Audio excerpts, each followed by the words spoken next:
chance to hear it, so let her tell it. People on the streets say Sabrina speaks. Tune into the show, she will let you know.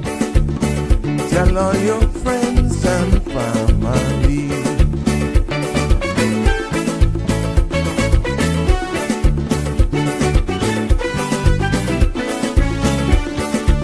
Real talk is no joke. You get the news straight up from grassroots and concerns. You will hear some people gone. So tell all your friends to tune in to Good evening, Cayman. I'm Sabrina Turner, and welcome to Sabrina Speaks, your daily dose of clarity, truth, and community insights. Every weekday from 5 to 6:30 p.m., we're tackling the issues that affect you, from national headlines to grassroots concerns. Whether you're in traffic or winding down your day, this is your chance to hear it straight and speak your truth. So buckle up, Cayman. We're not holding back. This is the show. We gotta let you know. Now we got to go.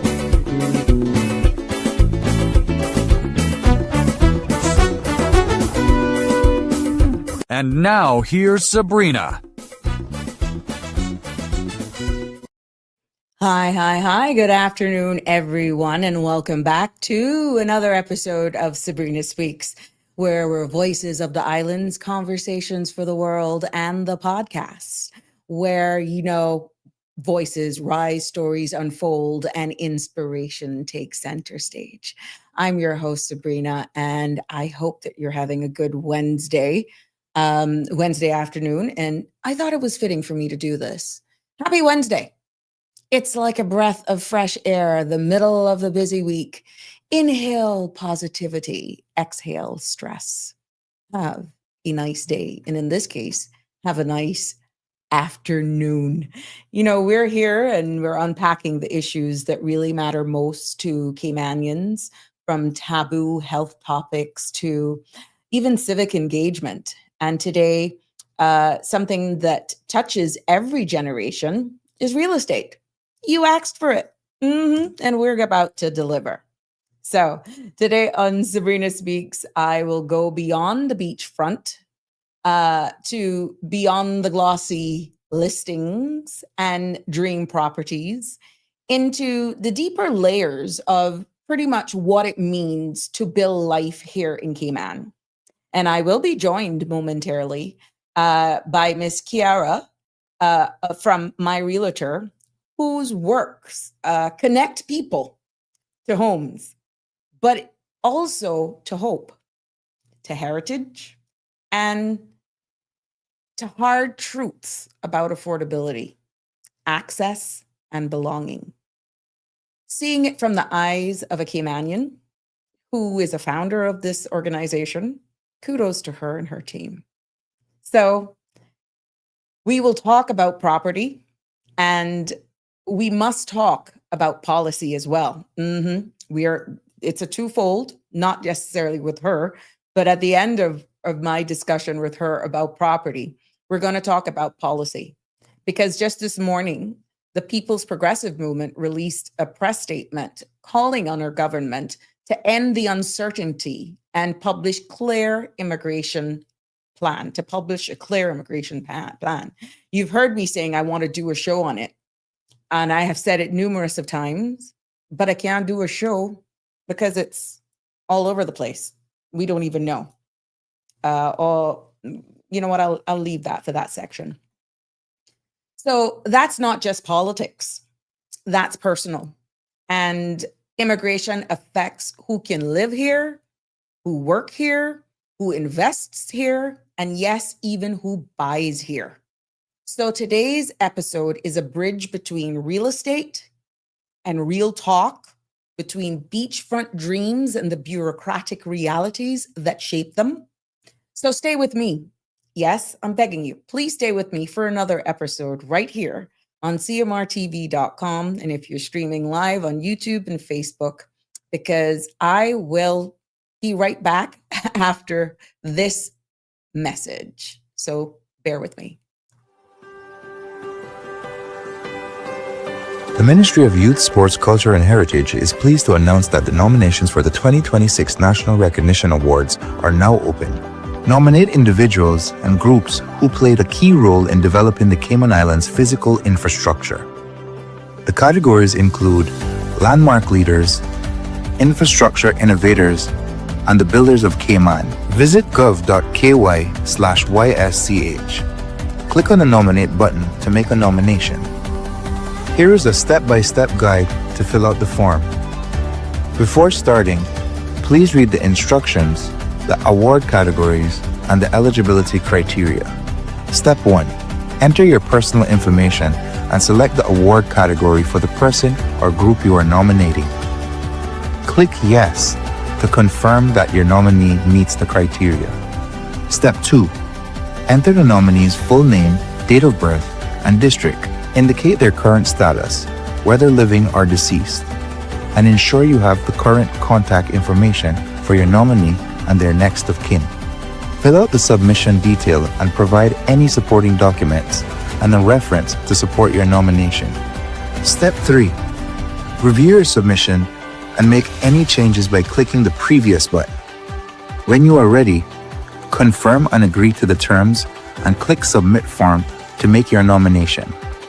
A thank you notice will confirm that the nomination was received, and a copy of the application will be sent to your email. Your nomination will be reviewed and considered by the National Recognition Awards Committee, and only successful nominees will be contacted and recognized at next year's National Heroes Day ceremony. The deadline to make a nomination is October 15. Remember, you can submit multiple nominations or browse our frequently asked questions by visiting the National Recognition Awards tab at gov.ky/YSCH. We look forward to receiving your nomination.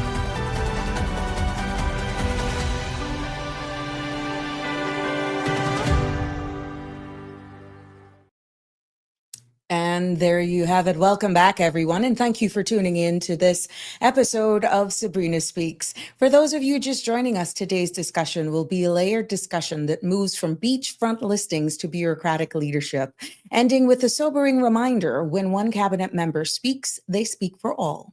And the nation is listening. I'll be featuring Miss Kiara McLaughlin of MyRealtor and Sabrina's my civic breakdown of the PPM's immigration press release, a call to action for transparency, unity, and responsible leadership.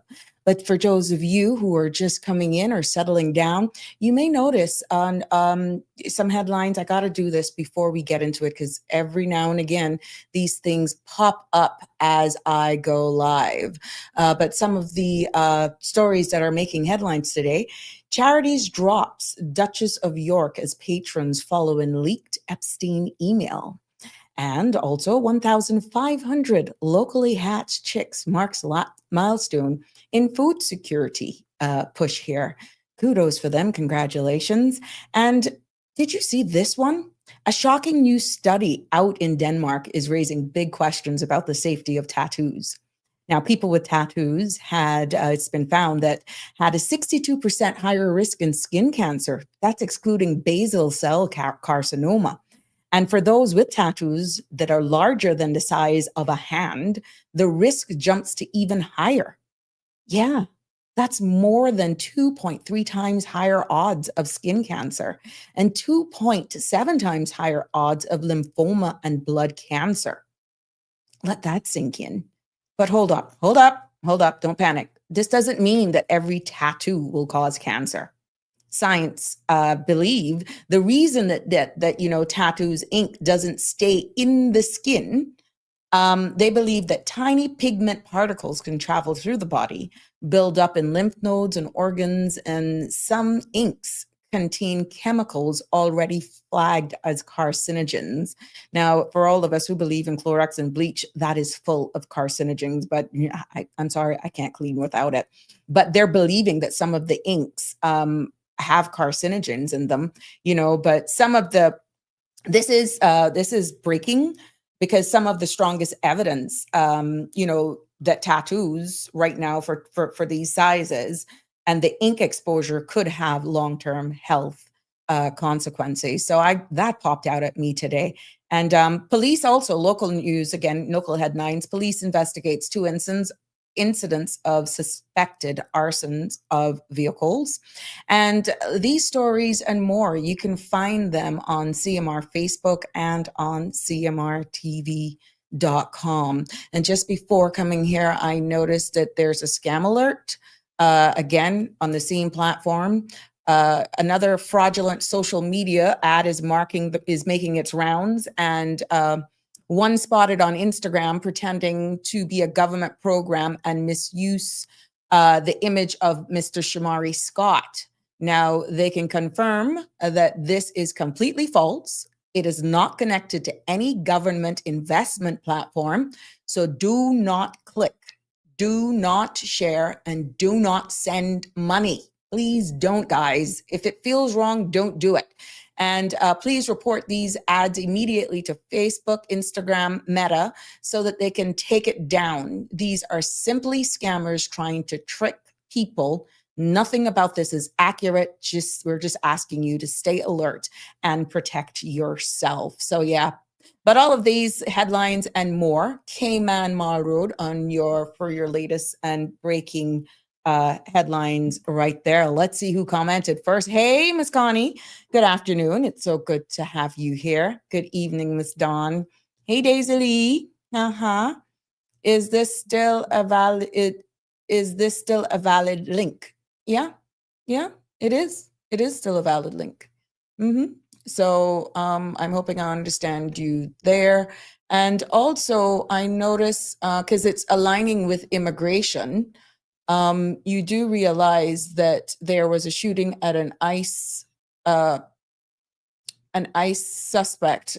This morning, federal authorities said the shooting on Wednesday morning at an ICE immigration detention facility was an act of targeted violence. And here is the image of Joshua, Dallas ICE shooting suspect that has been identified. So again, these are all of the incidents that are happening around us, and we understand ICE is immigration reform, and it aligns with today's topic somewhat, and why it's important to just have a society where, we can come to platforms like this and speak, don't feel muzzled. And all of these young people that are just taken to guns ain't a problem, it's the people that using them. The guns ain't the problem. The guns are not the problem, but we need to really just be aware of what's happening around us, and just pray for the world right now. The world needs prayer. The content you're about here, including any discussions or opinions from myself, guests, and or participants, is intended solely for general information and entertainment purposes. It's not a substitute for professional legal, medical, or financial advice. And I encourage you to consult with a qualified professional for specific concerns. Sabrina Speaks disclaims all liability for any decisions or actions taken in reliance on the information presented here. So again, welcome to everyone. Yes, Ms. Connie, you're here. Daisy, back. I'm not sure. Yeah, you're back. I didn't know. That's good. Misha Gordon, hello. Shaka Zulu, good evening. And yeah, to the Sabrina Nation, it is so good to have you all here. But let's go. I don't want to hold my guest much longer. Whether you're dreaming of your first home in Savannah, a duplex in Red Bay, wondering if you can afford a condo on the 7 Mile corridor, or just curious about how Cayman's property market really works, you're in the right place. Now, if you're here because of the People's Progressive Movement having released a press statement earlier today, urging the government to clarify its immigration stance, I'm going to connect the dots between the policy and people, and you are definitely in the right place.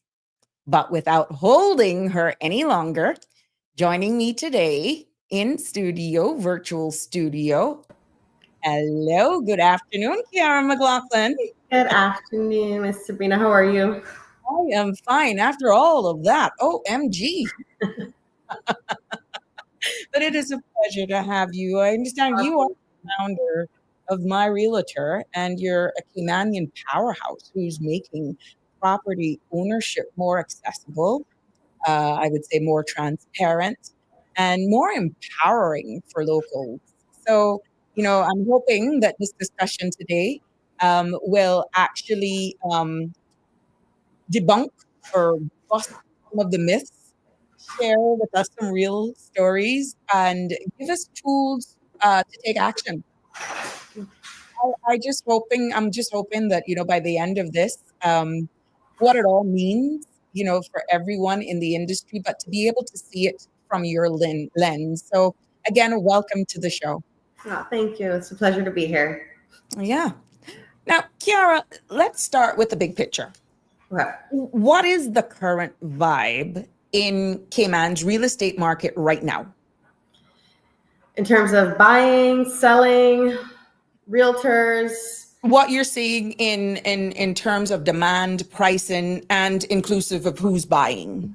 Well, right now I think it's definitely a buyer's market. Only because properties are staying on the market a lot longer than compared to COVID time, or up to 3 years ago. The interest rates did shoot up, but now we're seeing it coming slowly back down. As you can see, America has dropped their interest rates, and now the banks here are retaliating and reducing theirs, which is always a good thing. But what does that mean? Will the market get better for buyers in terms of prices? Not necessarily. Prices could go up as interest rates come down.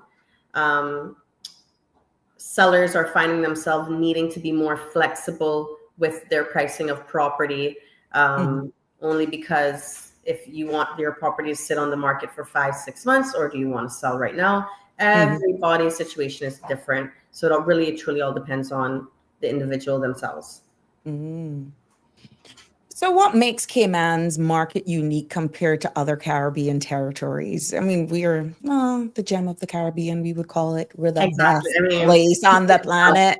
But really and truly, what really makes Cayman market unique compared to other Caribbean territories that probably we were taken for granted because we raised up here is the simple things we take for granted? The one, of course, hands down, we already know our crystal blue waters. Our white sand. It's very, very hard to come about beaches like that in the world, especially in such a safe place. A lot of foreigners move here because it's so safe to raise their children. I mean, you were just talking about, shootings and guns, etc. It happens quite a lot in America and other parts of the world. Where in Cayman, it's a very, very small percentage. The fact that we're tax-free. We pay one property tax, stamp duty, 7.5%, depending on the area. It's a little higher on 7 Mile Beach. I believe it's 9 or 10% for 7 Mile Strip. But I need you to break that down, maybe in another segment, because I don't think people realize that. Okay. And if they didn't, we want to at least make sure that they understand, because I'm hearing discussions ensued from other podcasts that they're saying, we are all measured by the same stick, and they need to make some planning legislations that persons can add on, without it. But I want you to keep that at the forefront, because I need you to break that down in comparison to other areas. Yeah, absolutely. But yeah, it's just one time stamp duty payment, where compared to everywhere else, again, in the world, you pay property taxes once a year. It's not, we are the gem of the Caribbean compared to how luxury is being put in place here, development, safety. Safety is number one, in my opinion. We are the gem. You can come here and go to a restaurant and not feel threatened. Now, I'm not saying crime rate is not going up in Cayman. People are getting desperate here, and it's getting a little bit, but it's still not as bad as our neighboring countries. So, that is why I think Cayman is the gem of the Caribbean. We want to also identify the fact that many of our own feel that it's no longer for them, because even though, and that'll come later on in this discussion, Right. even though all of these beautiful properties are out there, the dream of home ownership, be it a single dwelling, be it a townhouse, a condo, or even a starter home, what does that even look like is becoming apparently a fragment of one's imagination or a dream. I love everything that you say, but when your own feel that they can't even own a piece of their home, what does that mean? Is something that, you know, even you getting into this industry, I'm quite sure has its own challenges. But going into this question, how has foreign investments shaped the landscape? And what does that mean for us locals? Hence those statements. I see you laughing. I see you laughing. Don't get me wrong. That's a whole show. My goal is to always educate Caymanians to buy real estate, but I cannot doubt I do have quite a portfolio of foreign clients, foreign investors, and just to see what they do and how they do it, it's honestly mind-blowing, because I literally get to learn from these individuals upfront Really? on how they are making their money. And if only Caymanians took the time to learn these things step by step, have the patience that these foreign investors have here, and see the potential that Cayman land provides, they could also do the same thing. But you see it, all right, so now Caymanian accent will come out because now we're keeping it real. No, that's good. No, we want it real. The problem that I find facing with a lot of Caymanians is they want a single family home because back in 2000s, they could have got it for 100K, etc., which is great. But that is just, it's 2025. That's just not the world that we currently live in. Everything is evolving, not just in Cayman, it's everywhere in the world. So you think that we having these problems here, a lot of locals in different countries are having the same issues. But we as young Caymanians and Caymanians in general need to educate ourselves, learn about these things and how to, what equity is in property, how to use that equity to buy other property, to build your real estate portfolio, to then become financially free and make your real estate portfolio pay for itself. Because once you have a big real estate portfolio, then the banks are more willing to lend you money, because once your valuation in that property go up, then they no longer see you as a risk client. They're no longer depending on your salary. They're depending on your rental income to be paying your mortgage. However, for whatever reason, if the market crashed, it's okay, because they know that they can get back their money from putting your property in foreclosure. Now, that's never the goal. And of course, the banks always have to protect themselves.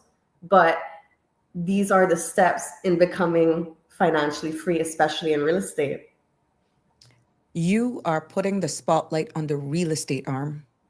For those of you just joining me, I'm telling you, we have another episode that's going to make this episode of Sabrina Speaks all come together. And guess what?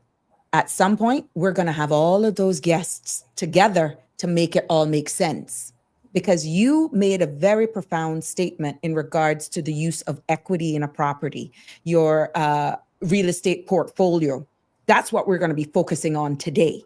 But there comes a time when all of that real estate with the equity, where we're scratching our heads trying to find liquid cash, you can use that to actually make headway in the bank. Absolutely. That's why I'm going to have someone from the bank on here to make this all make sense, right? So we are just speaking with Kiara McLaughlin of MyRealtor, here explaining the landscape of real estate in the Cayman Islands. For those of you just joining us, 936-8255 is the number to call. I'm seeing your comments. Please, if you have questions, post them up there. This is an education platform, and we're definitely going to keep it real here today, because you need to know. Many of us are struggling unnecessary because we do not know. And many a times we depend on our loans officers in some of these financial organizations to actually help guide us. But sometimes when you are prepared, it all makes the communication better. Now that's for the bank. Now, when you're prepared or on the hunt for property is where Kiara McLaughlin comes in. So thank you for joining us. Now, are there areas that you see as up and coming for Caymanian buyers? Because since it appears as though the market is saturated for the haves and not for the maybes or for the hopefuls, are there areas that you see up and coming for Caymanian buyers that you don't have to put thousands of dollars in a pilings and, it's just almost feeling as though you're being placed on a reserve? I could understand a lot of people want to be in West Bay and Georgetown, or even go as far as Prospect because they want to stay centralized in traffic. But again, this goes back to me saying Caymanians need to ask questions and look into information being given. Right now, the government is looking into creating a highway from Prospect straight down to East End. What does that mean for our traffic in the future? We already see prices in East End going up like crazy. Why is that happening? Why is it a lot of foreign buyers buying now in East End and North Side? Because they see the future of what's going on. And Caymanians need to learn to get educated very quickly to jump on this same train. Because as much as we don't like it, prices in real estate are going to go up. This is why I always encourage young Caymanians, invest in real estate. I know a lot of banks are going to hate me for saying this right now, but don't get that loan to buy a car. Whatever you do, don't get that loan to buy a car. Go and talk to your loan officer, see how much you're pre-qualified for. And then we take the steps from there. When there's a will, there's a way. Now, remember, banks, loan officers, they always have to work in the best interest of the bank because they have to protect themselves. Me, where I come in is looking how to make it happen for you. What way, what assets do you have? Do we access your pension? Do we do this? Do we do that? Different ways. When there's a will, there's a way. There's not just, oh, they qualify me for this much and I need to put down this much and I don't have it. No, don't shoot yourself in the foot from there.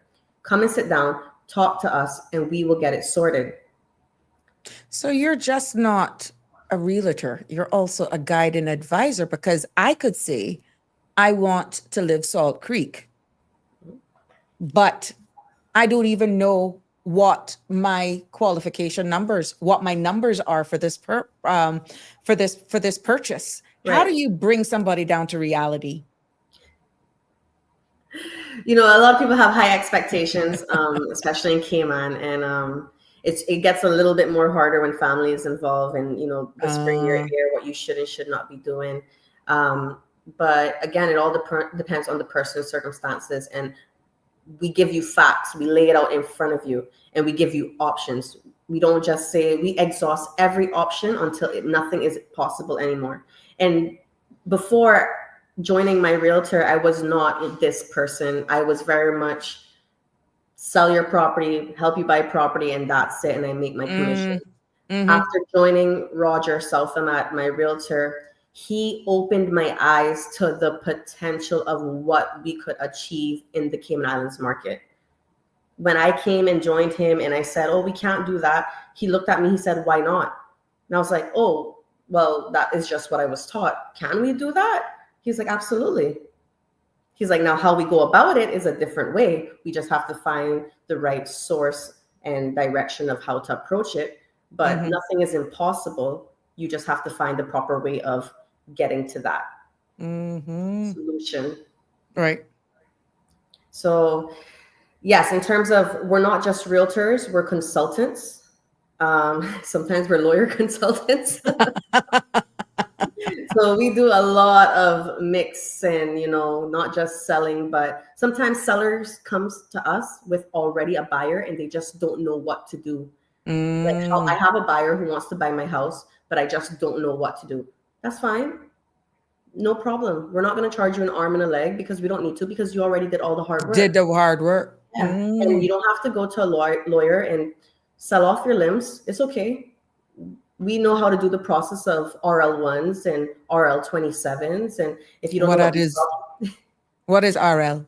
RL1s are transfer of land documents. And RL27 is application of search, which is also known as a stay, just to register for a property that is about to be sold, stating to the government, hey, this buyer has an interest on this property. This buyer needs to be notified if this seller tries to sell it to another party.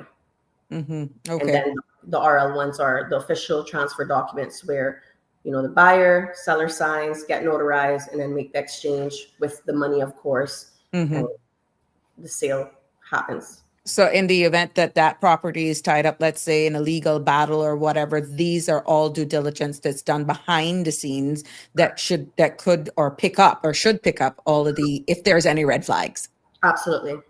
So a lot of things that I've seen, I have to give a shout out to Roger, because I've just seen this man do so many things that I'm just like, how? Like, I thought we would need a lawyer for that. And he's like, no. I had a closing in May where the seller, his wife was deceased, but it wasn't registered. And the lawyer said it was going to take 6 to 8 weeks. Roger got it done 2 to 3 days. What? Yeah. So that's unheard of. But this is what I'm saying to people in terms of getting educated, getting informed, asking the right questions. A lot of people in Cayman, I say this a lot, in the Cayman Islands, you will have about 80 to 90% of people working against you. I don't know if it's because of how small we are or the number of people, but where you go anywhere else in the world, you have 80 to 90% wanting to help you, and then you have the 10 to 20% against you. That's just the world we live in.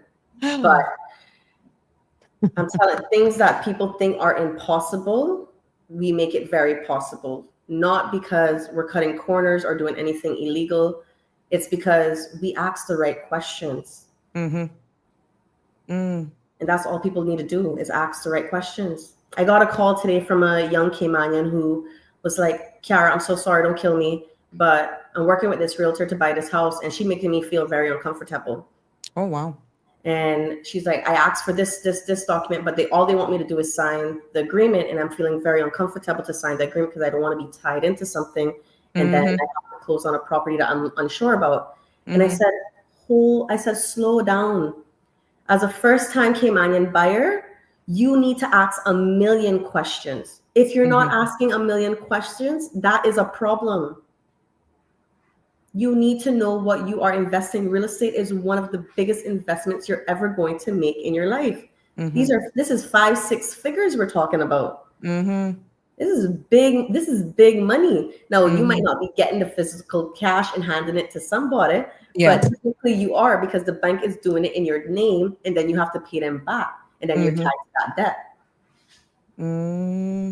So what are some of these questions then that people should ask? Because it's very emotive. You're excited and it's nerve-wracking, and then all sorts of stuff go through your mind. And it's I know I'm going to be going back to the bank, even in negotiating interest rates.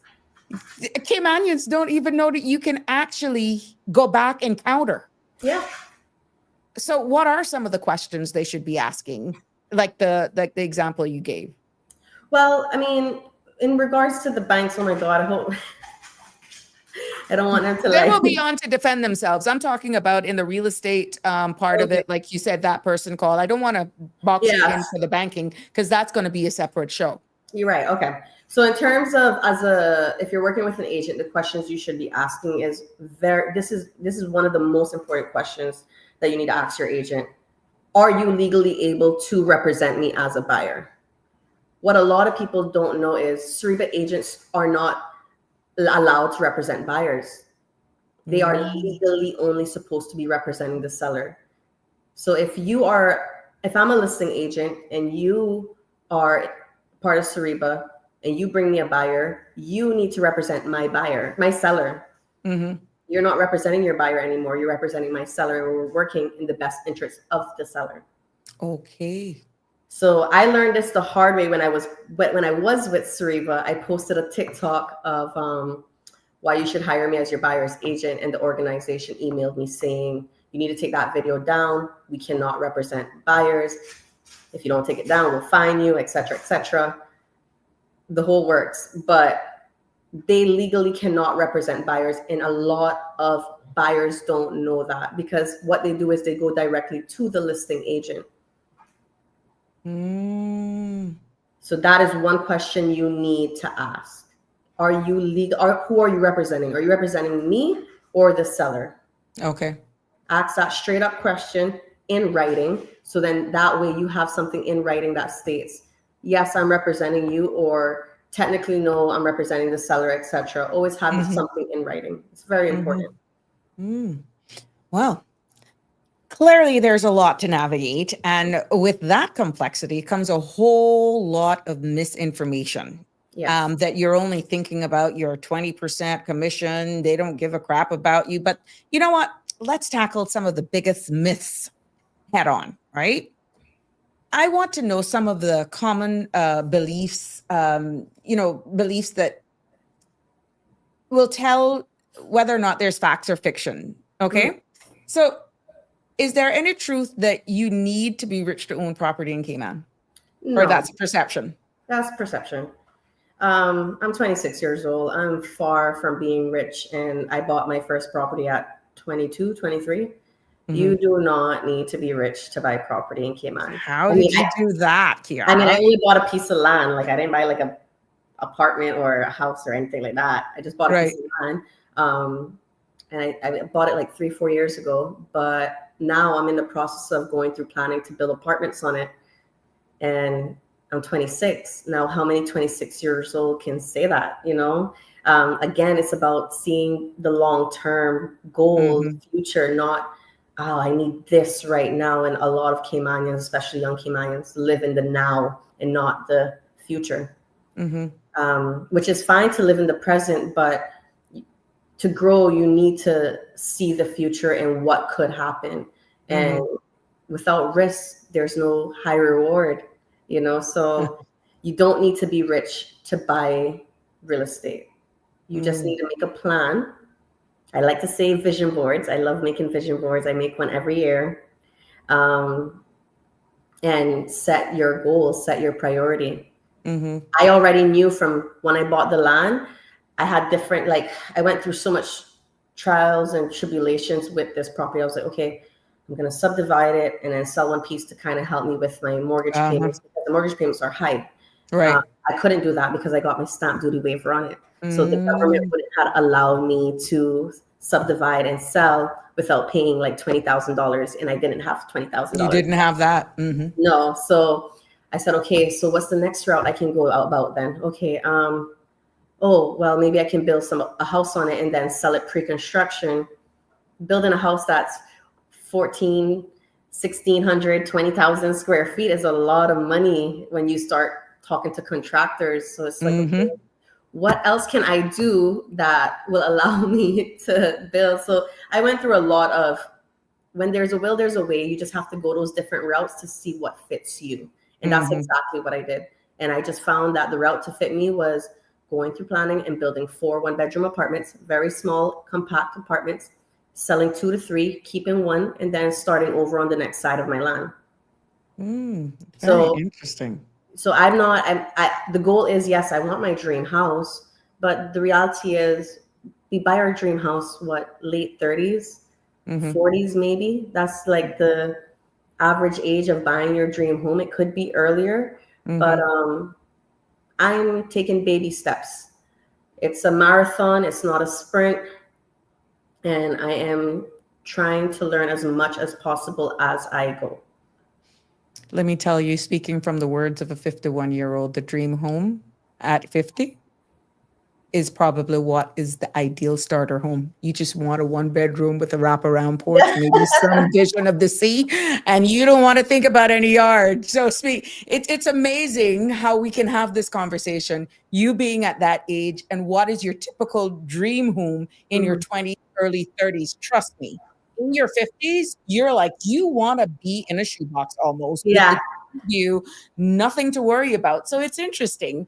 But let's continue with the myths. But that's funny when you look at that. How, again, different stages in your life, what is a priority and all. But I like your approach because you have sustainable income. You used your property to be able to pay for itself divest to give you liquid, and then you still have some form of income from the very same property that you developed. Good for you. Yeah, well, I'm in the process of doing that. I haven't gotten out the woodworks yet, but by this time next year, I'm hoping that's exactly the position I'll be in.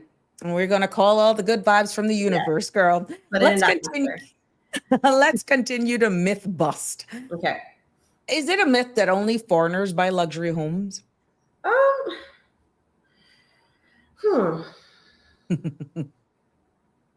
I've come across some more foreigners buying more luxury homes.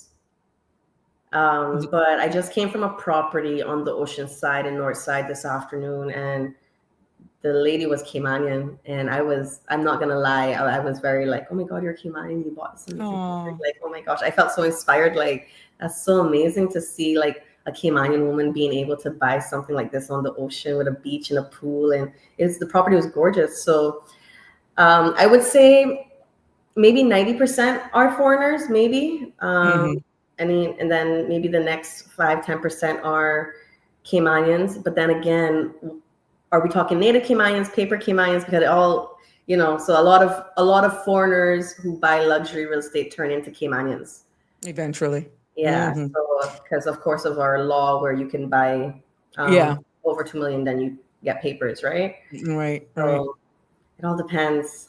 Well, let's see what the great immigration reform will say about that. Let's continue to myth bust. Stamp duty is always a deal breaker. Is that a myth? Yes. No, it's not a myth. Sorry.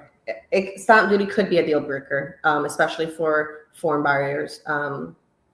It's all in the negotiating price. Some people might only have a certain amount of cash to put down as a deposit for the bank, then plus stamp duty, and 7.5% is a lot of money to put down. Yeah. So on even say something as low as 400,000 times 7.5, that's 30,000 right there. That you would have to find. Yeah, and then on top of that, you have to come up with another 30 because the bank won't finance you 95% because you are a foreigner. You're a foreign buyer. So foreign investors don't have it easy. They have to cough up a lot of cash. But again, they see the value in the Cayman properties here, and Caymanians need to start seeing the value in their own home as well. Stop waiting until next year. You know how long I've been hearing Caymanians say, oh, I'm waiting on the prices to drop since COVID. And then look at us. Prices during COVID time was probably the best I ever seen it. And then now it's just ballooned. It's just going up. What would you say? Go ahead. No, go ahead. What would you say to that young person that's saying, I'm waiting to get $15,000, $20,000 in the bank? I'm not going to do anything until I see that actually in my account. I would say to them, come into the office and sit down with Roger and I to really talk a plan through. That's what the first thing I would say. And then once I have them in front of my face, I would say, okay, what is motivating you to wait to just see this money physically in front of you? What's the difference? Like what's going to be, we have to analyze it, because to wait to have that type of money, that's great to say, but then we could be waiting 2 years instead of 1 year. Because then, we have this habit of, I got $5K here. Oh, I need it for this, but that's all right. I'll put it back in 3 months. So what goal are we working towards? What are we looking to achieve? We see a lot of things, but we need to stay disciplined. We need to create a plan. Planning is so important. Very important.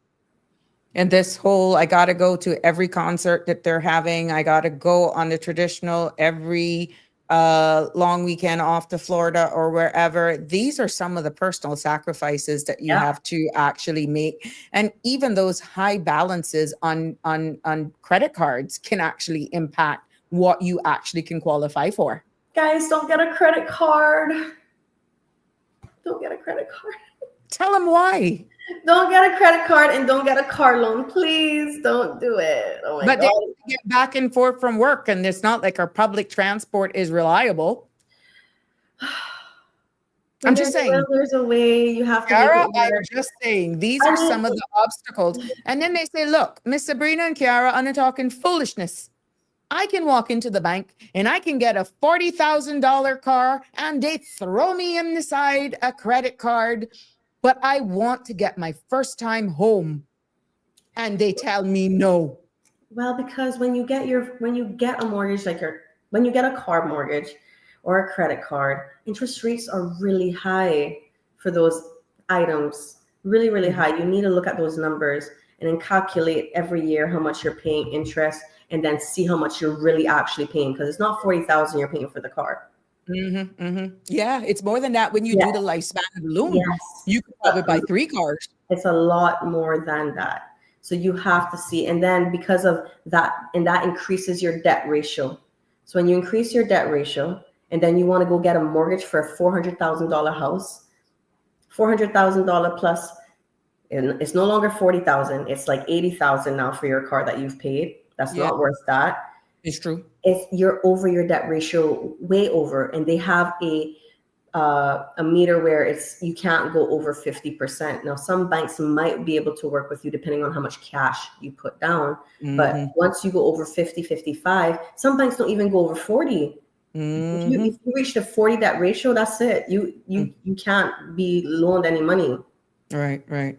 So Kiara, we got a caller. Oh, okay. Yeah. Good evening, caller. You're live on Sabrina Speaks. What's on your mind? Good evening, Sabrina. Good evening. Kiara. Evening. I'm listening to the talk, and I had a question for our guest speaker, Kiara. Go right ahead.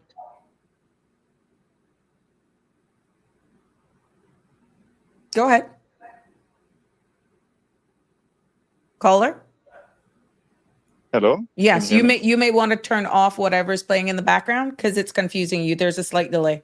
Just turn it off and then just speak to us like as though you're making a regular phone call, because that will confuse you.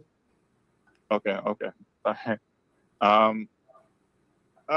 Kiara, we always hear you can't go wrong with land, right? Oh, land is only going to go up in Cayman. But is that a dangerous myth for people who buy land in Cayman, especially for first-time buyers? You can't go wrong with land because they're not making land anymore. And it all depends on your circumstance, right? So, on your situations, like when I bought a land, I don't have kids, and I didn't have any other debts, and I made sure that, okay, this is how much I need to pay for my mortgage every month. Can I commit to this, because this is very important? And I said, yes, I can. And I went forward with it. Now, when I went to go buy it, every family member of mine was like, are you crazy? You spending that much money for that piece of land? Are you insane? And then now, 3 years later, I have people calling me literally, because you can find sellers on the government site.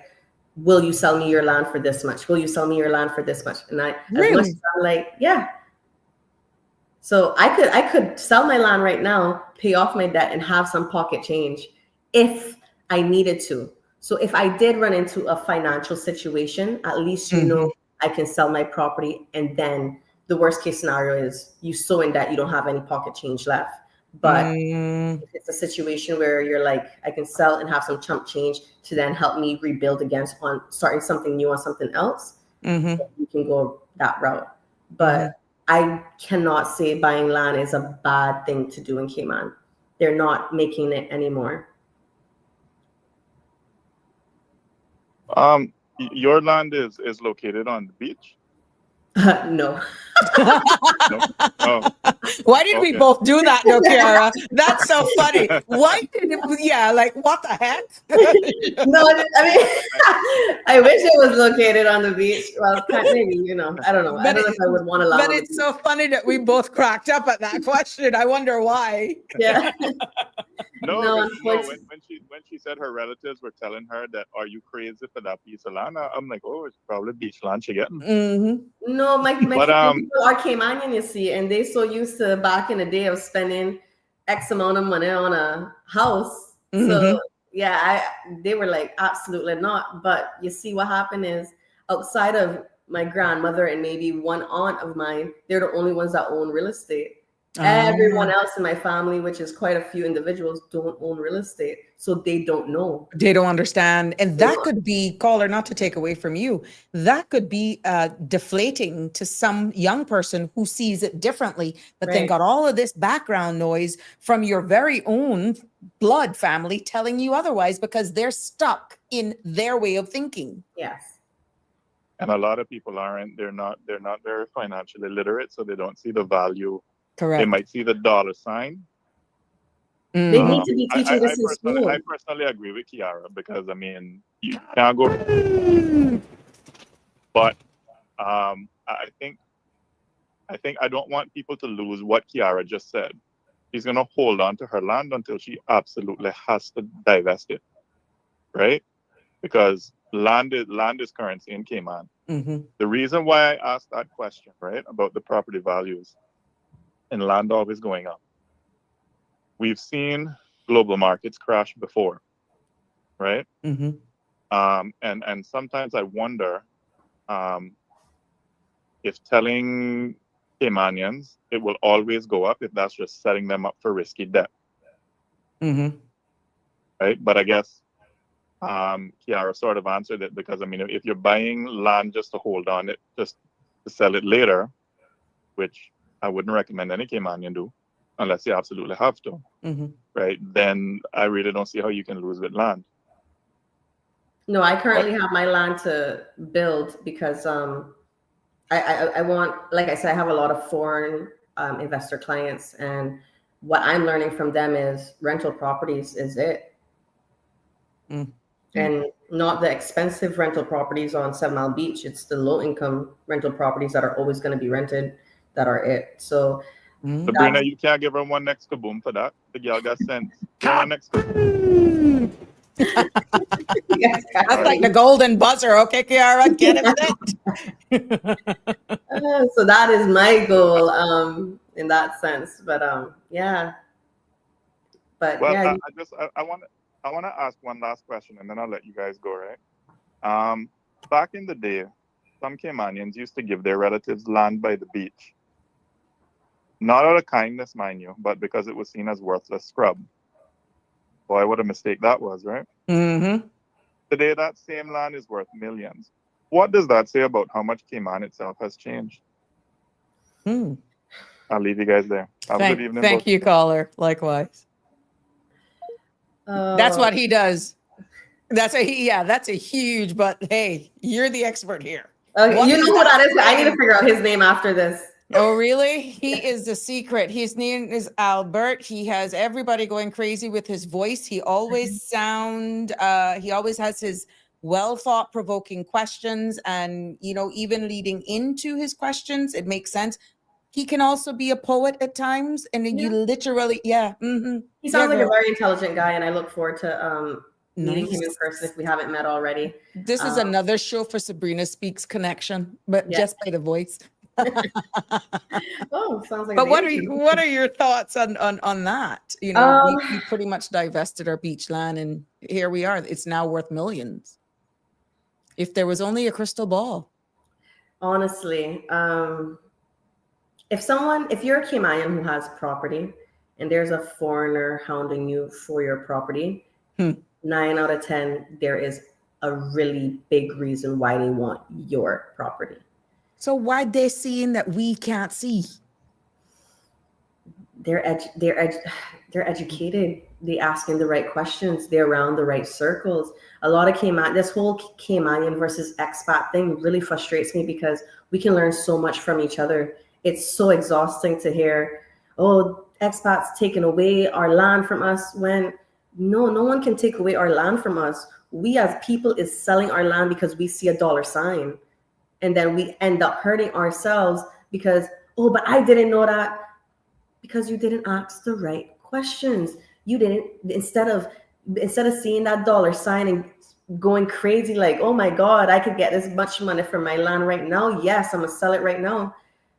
Slow your roll. There is no need to, I always tell people in real estate, there is no need to rush.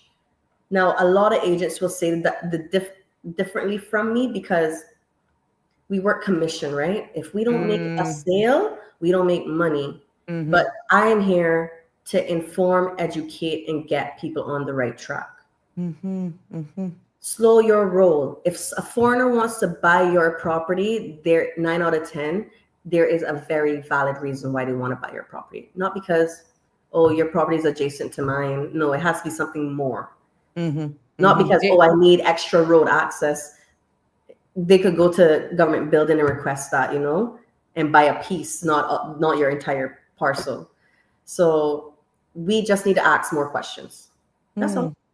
And what we see as a lot of money is really not a lot of money. And how do you know whether or not you're even being jibbed out of it? Because it is alleged that some realtors actually will tell foreign investors, oh, I know that family, just offer them this, knowing outright that they're doing wrong by the property owners.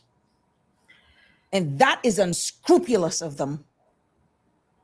Yeah, I mean, or frustrate them or frustrate property owners. And then they just get frustrated. What they think, let's say 300,000 people may not, that may sound like a lot of money, but when you look at the market right now for someone, let's say in a highly sought after area that's semi-commercial, what is 300,000? Yeah. I mean, of course you have to look into what your property is actually valued but what are the factors for that value? So it all depends, because what your property might be valued now in today's date might be 300,000, but what they plan to do to your property once they buy it from you will make it be worth more than twice that. So they do have to still invest cash, inject, build, time, energy into that property for it to be worth more. So it's but not. What about surrounding properties and how that can impact yours that is sought after? Well, it depends on the surrounding properties. I don't understand that question. Sorry. Based on location, if it's being sought after, wouldn't there be an impact on the value of your property based on what's happening in its immediate surroundings? Yes. So depending on the community that you're in, it can either bring down the value of your property or increase. What would be a case that would bring it down? Someone just having junk cars in their front yard, not maintaining your roof, not maintaining your property as a whole. You know, it really hurts me to see some Caymanians who get left property from their parents and they just let it rot because it wasn't their blood, sweat, and tears that went into getting this property off the ground. And instead of trying to maintain the property, keep it in good condition, they just let it depreciate. And then go ahead. No, you go ahead about the depreciation. And then because they didn't financially invest into the property, any cash money that they see offered to them is a big chunk because they didn't have to work for it. What about neighbors in setting up car garage and fixing, and it's just deplorable? Yeah, I mean, sometimes I feel so bad for homes it's a beautiful home, and then right across for you, right next to you, you just have dump trucks, junk cars, boats, like mechanical places, and it's just bringing down the area and the community. And people think having covenants in the area is not what they want. But sometimes having covenants keeps your value of your property. Bedrock Circle is a community, for instance, beautiful homes. They have covenants. Now, unfortunately, they don't allow like duplex and stuff like that to be built, but you are guaranteed that your home will always have its value. As that community. I'm very familiar with Bedrock Circle, for the record. Yeah, so I mean, if you drive down there, it's amazing homes. There are. Yeah, so beautiful. And you know what I like about down in there? A lot of them are first-time Caymanian owners that has built those houses. Yeah. And they are some amazing houses. Absolutely. Even down the street, like the area itself now is increasing all because of these covenants in place to protect homeowners and the community. So I mean, it all depends, like, but yeah, your property can also depreciate because of the area that you're in. Just because you're in Georgetown doesn't necessarily mean your property is worth $1-2 billion. Mm-hmm. It all depends on, Maybe after it's sold, but yeah, not now. it's going to be worth that once that buyer does what it needs to do to that property. But yeah, Mm-hmm. not right now. Do you think it's better to rent or buy? Since people are saying I'm not making this into a banking mortgage topic. We're talking about property. But for some persons who are like, I don't need the headache. I don't want the life insurance. I don't want the property insurance. I don't want to be responsible for the upkeep. I can keep hopping and jumping. What are your thoughts on if it's better to rent than buy? Rent is quite an interesting topic in Cayman right now because it's just ridiculously going up and up in price. Mm-hmm. But what people don't understand is, although I'm not saying all landlords are not considerate, but some are increasing the rental price because of home insurance going up, because of interest rates going up, because there are reasons why they might rent their property a lot higher than, and I've seen like a lot of people on social media like, this is crazy, this is how much this is renting for. It's like, yeah, well, how much is the insurance? How much is their mortgage? And then they have to tally that up. Some landlords literally rent their property just so they can pay their mortgage. Yeah. And if it's a strata property, you got strata payments to make, etc. So yeah, there's a lot of things to consider. I would say rent if you are a foreigner and you don't plan to be here long term. I would say buy if you plan to continue build your roots here and not go overseas to the UK, or rent out that property here and then go to the UK, and then you have solid income that comes in and helps you with your equity. Because in a year or two, you can go back to the bank and say, listen, I've been renting out my house for this much. It's valued this much. I'm ready to buy another property. Tell me what I can get pre-approved for. Okay. Oh, let's pretty much transition into, I'm hoping that we cleared the air and myth bust there, but what if someone is ready to take that leap? What should they actually do next? If they're ready to buy, come talk to MyRealtor. That's the first thing you need to do, is arrange a meeting with a team member from MyRealtor, and we will hold your hand every step of the way. Because a lot of agents are not legally able to represent buyers. We are legally able to represent buyers. We sign a contract with you, bounding us to you and you to us, stating we are representing solely your best interests, protecting you as the client. Always better to buy and get educated. Of course, if you want to, what I always tell people as well, like a lot of people reach out to me and be like, I want to buy. What's the first thing I do? Arrange multiple meetings with different banks. Because what you said earlier, Sabrina, about a lot of Caymanians don't know that they can negotiate.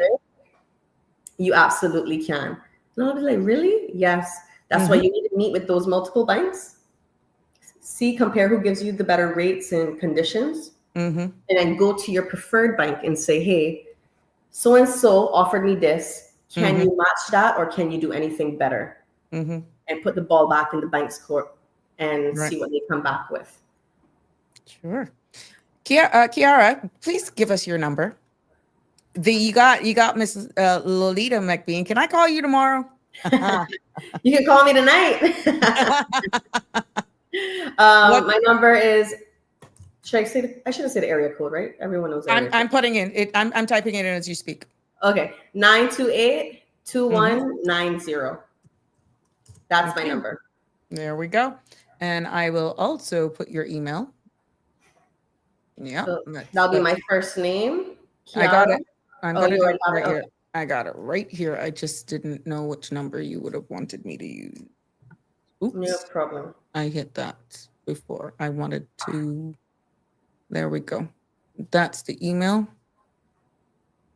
Sorry. Also, So that coincides with the messages, so it makes sense. yeah, I'll also say this is what these foreign investors do. Their real estate portfolio grows so big that they negotiate with their bank. And because the bank don't want to lose that big real estate portfolio to another bank, they will do their best to accommodate the current investor in what they just food for thought. Okay, that's really interesting. Hold on. Good evening, caller. You're live on Sabrina Speaks. Hello. Hi, good evening. Evening. I just want to make some points for people that might own businesses and so forth that may be looking to purchase properties. I came in late, but just in case, because it's a different ball game for self-employed people compared to those that have a job letter and work. It's a much easier process for those that work and have a job letter. Those that are self-employed, they needs to make sure they keep their records in case they need actually accountant to do their paperwork, which you should do every year. So they have to have all of that in order in able to qualify. Yes. And when they're qualifying, it's I think the percentage of qualifying is a less like I think 30 or some people can get 100%, depends on what it is. Some people 80%. I think if it's rent that you're basing it on, different banks do different percentage, like maybe percent of whatever you're renting for. Like you're renting for $1,000, they will only consider $500 or $600. So this is something also because we have a lot of people that are self-employed, and when you say they can rent and so forth, they takes all into consideration of keeping it a building. You have to put all your finances out there, so it's the bottom line what is left. Yeah, and like you said, the insurance each year has gone crazy. My insurance was $17,000. I now pay $34,000. It doubled. My tenants, it's hard for me. Some of my tenants has been there 10 years, 9 years. It tells you that I have not been raising my rent. So I've had to raise my rent by 100. They complain. I said, do you know how much I pay? And you've been here so long. And so sometimes that's why they say people put them out of the place, but it's not that you want to get rid of them. It's that your obligation has changed. Yeah. And, and sometimes they work in the same salary. So when they work in the same salary, it seems unfair that you're trying to increase to $300, and so forth. So it's a lot of issues that people see and say, oh, people robbing or people stealing. No. Insurance comes from America and other places, and they just pass it on. We don't have our own insurance companies there. They're all from somewhere overseas that they're actually being insured by, and then they pass on whatever the cost is, and then we get the cost passed on to us. So As a it's a lot of landlord, things. yeah. Yes, as a landlord. And I also want to make it known for people that intends to go self-employed or people that are self-employed, because sometimes it's really hard when you're self-employed. Even though you got the money, some of the banks don't want to take a risk if you haven't been in business for a long period of time, because it's a risk that, tomorrow your doors could close, especially if a new business. So some people that want to go and they own it might be something good if you take part-time. If you're looking to purchase a home, keep a part-time job just for the time being until you get your mortgage or something like that. Because, I've been there, so I understand. And I just want to share that Thank with the you. public. You're welcome. All right, thank you. You see, Yeah, that's that's a self-employed person, and they own multiple properties, and they thank you for sharing their experience. But yeah, She's being right on a that, though. purchaser, being a purchaser and being self-employed, it's like the bar is set even higher. Your risk rating in a bank's eyes is even that much more. Yes. They see you as a very high risk when you're self-employed. And you, what she said was correct. You should be doing your accounting every end of year for your business. And Because you they need to got have asked for it. 5 years to then provide to the bank. Because Correct. below 5 years, they don't want to see you. They don't want to touch you. 5 years you need to have of your accounting information. Literally. Yeah. Now, Kiara, what should sellers know before they list? They should. I think sellers need to be interviewing agents as an employee that they're looking to hire for a company. I always encourage sellers, hey, when people always reach out to me, they're like, I want you, I love what you do. I see you on social media. I want you to sell my property, but I have a friend in real estate and I don't want to upset them. I said, there are like 400 or 500 agents. That is likely to happen. I said, interview me. Treat this as a proper employee looking for a job and who and what can bring to the table. And I mean, I could be your friend too. Like later on, we'll build a friendship and I'm never going away after that. But it's important for sellers to ask questions on what they will be getting for the agent service. Because a lot of agents are like, yeah, I'm depending on the MLS and we'll get it out there, full exposure. But MLS is not what's selling properties anymore. I mean, Cayman Islands Realtors Organization, CIRO, we have an MLS as well. But that's not what's going to sell properties for our clients. What's an MLS for those who don't understand the acronym? Yes. Multi-listing system. Okay. Yeah, sorry. So they feel that the more PR their property gets, that it's a greater chance their property will be sold. Is that a misconception? Yes, 110%. 110%. Okay. Yeah, you can't just depend on the MLS to sell your property. You need to make sure that your agent is doing the groundwork. For example, we have an agent, Josani Furman. This girl will sell the property before it even gets to the MLS. She will have a buyer already signed in contract, ready to close before we can even get the property on the market. You know why? Because she is cold calling people. Hey, I got this property. She's calling her net worth of people around her to say, hey, I got this, I got that. You interested in this? Da, da, da, da. You need an agent that's going to put in that type of work and energy. And everyone has like their own way of doing things. And I'm just always like in awe by her all the time. Like, damn girl, give me a chance to market your listing for once, please, you know, but it's amazing to see. You need that type of agent that's going to work like that. Now, especially young Caymanians, how can them as buyers prepare financially? First, like young Caymanians? Yeah. Caymanians, period. Don't buy that car. Don't buy that BMW. Listen, when I was 18, 17, and I saved my first 5K, the worst mistake I did was to buy an Audi. Aye. That was the worst. You were going for the brand, eh? That was the worst. But let me tell you, a girl felt good. Hey. But where you were parking up? Yeah, no, let's not talk about it. We got a caller. I'll let you catch your breath. Good evening, caller. You're live on Sabrina Speaks. What's on your mind? Good evening, Miss Sabrina. Hi. Good evening, Miss Kiara. I just have my little 2 cents. You're talking about the MLS system. Well, yeah, I can understand what Kiara is saying with the MLS system, because here in West Bay, there is a development, Arza. It just was finished a couple months, not too long ago, 1 or 2 months ago.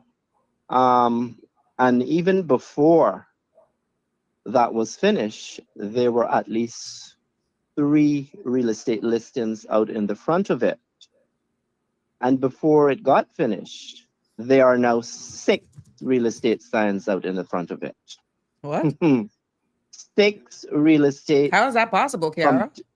6 of them are there at Arza, and these places are renting. If you go on EK Trade, you see $2,600 for a little 1-bedroom. Now, mind you, when you look at them, nothing has been spared. Okay, they have tile from the top, from the bottom, from the top to the bottom. They have, these the kitchen, where the stove is in the middle of the kitchen area with the center island, and they have the big old induction stove sucking out the heat coming down from the top, the vent.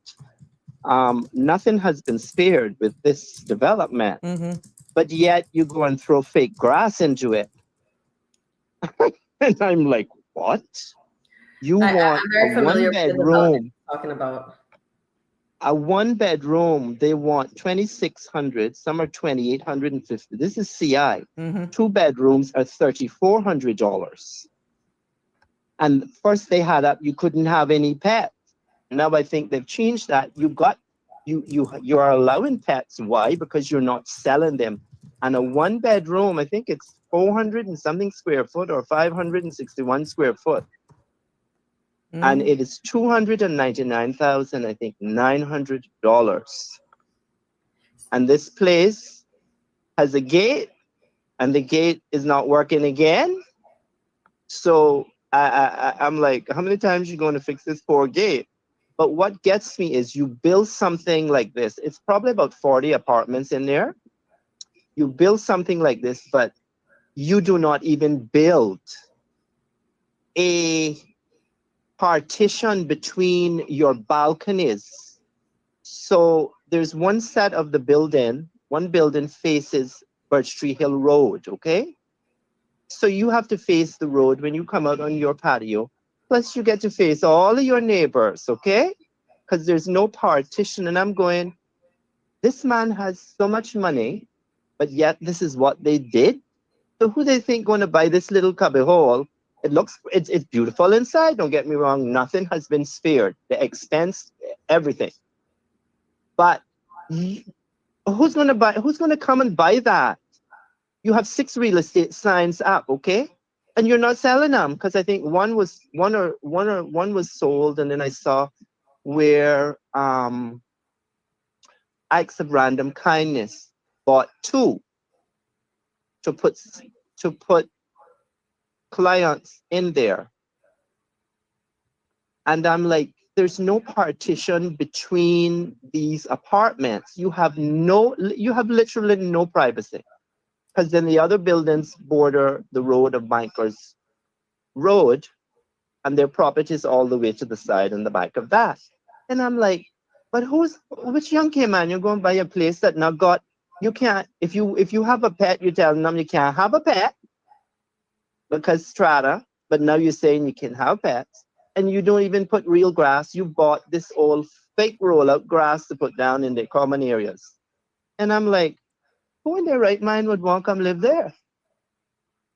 But the privacy issue is what gets me, because you're paying all this money and you don't have a privacy wall when you come out on your patio. If you want to have a glass of wine or whatever you want to have at night, you have no privacy. And I'm like, didn't this developer realize that these places needed a privacy wall between them? Honestly, it blows my mind to see the way rent has just gone over the roof. And I understand insurance, the this and the that.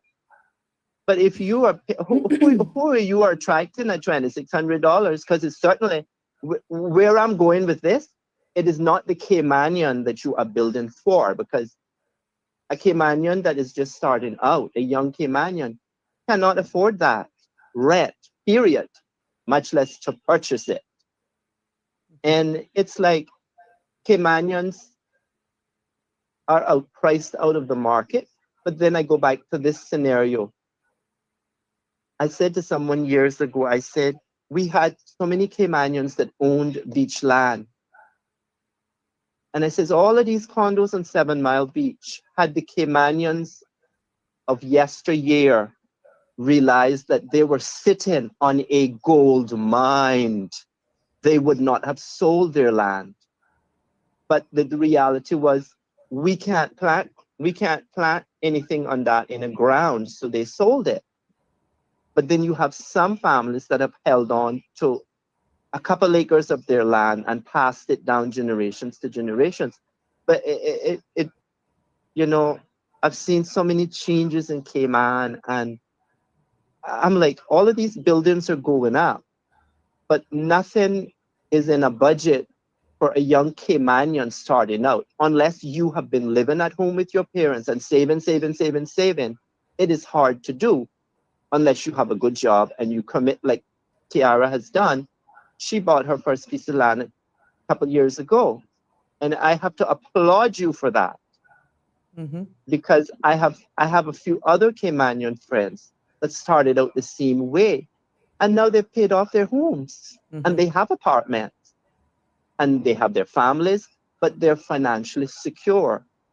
But, you know, it is an eye-opening to hear how the real estate works. It really is eye-opening. And Kiara, I have to say this to you.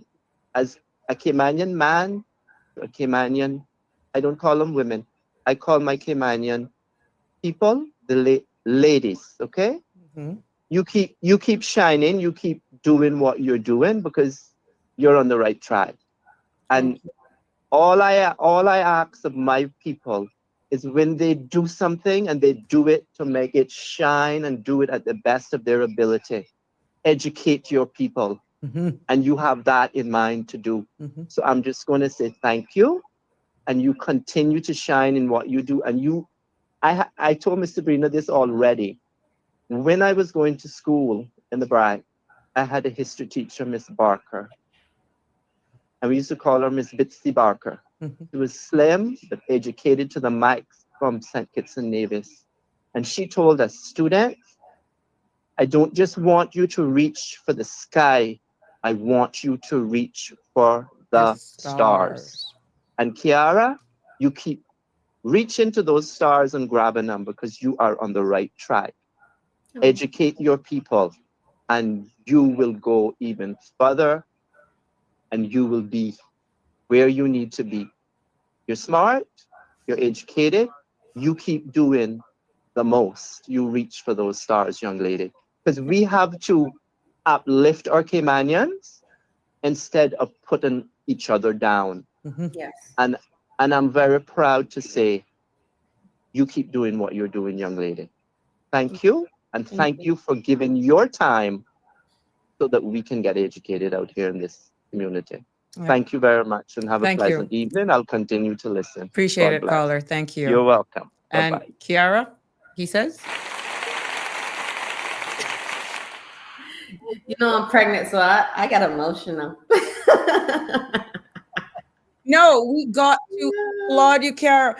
You don't understand what this means to people in this space because the questions are being asked. And there's one thing of a host being able to bring a topic, but it is so much more when you get it from your perspective.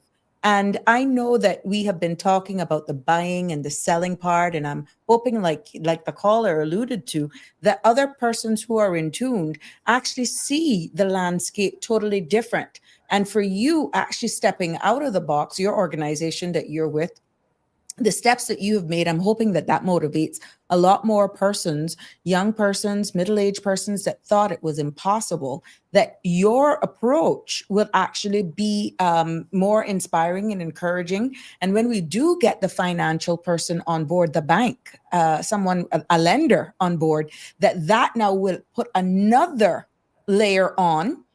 And then hopefully you'll come back because we have treated you so nicely that we can have yourself as from the real estate section and then the bank section on, and then even the insurance for a roundtable. Just have all of you in one space, but bringing it piece by piece like this, I feel is the best way in small pieces because it's a lot to take in if we're just going to educate the public, you understand?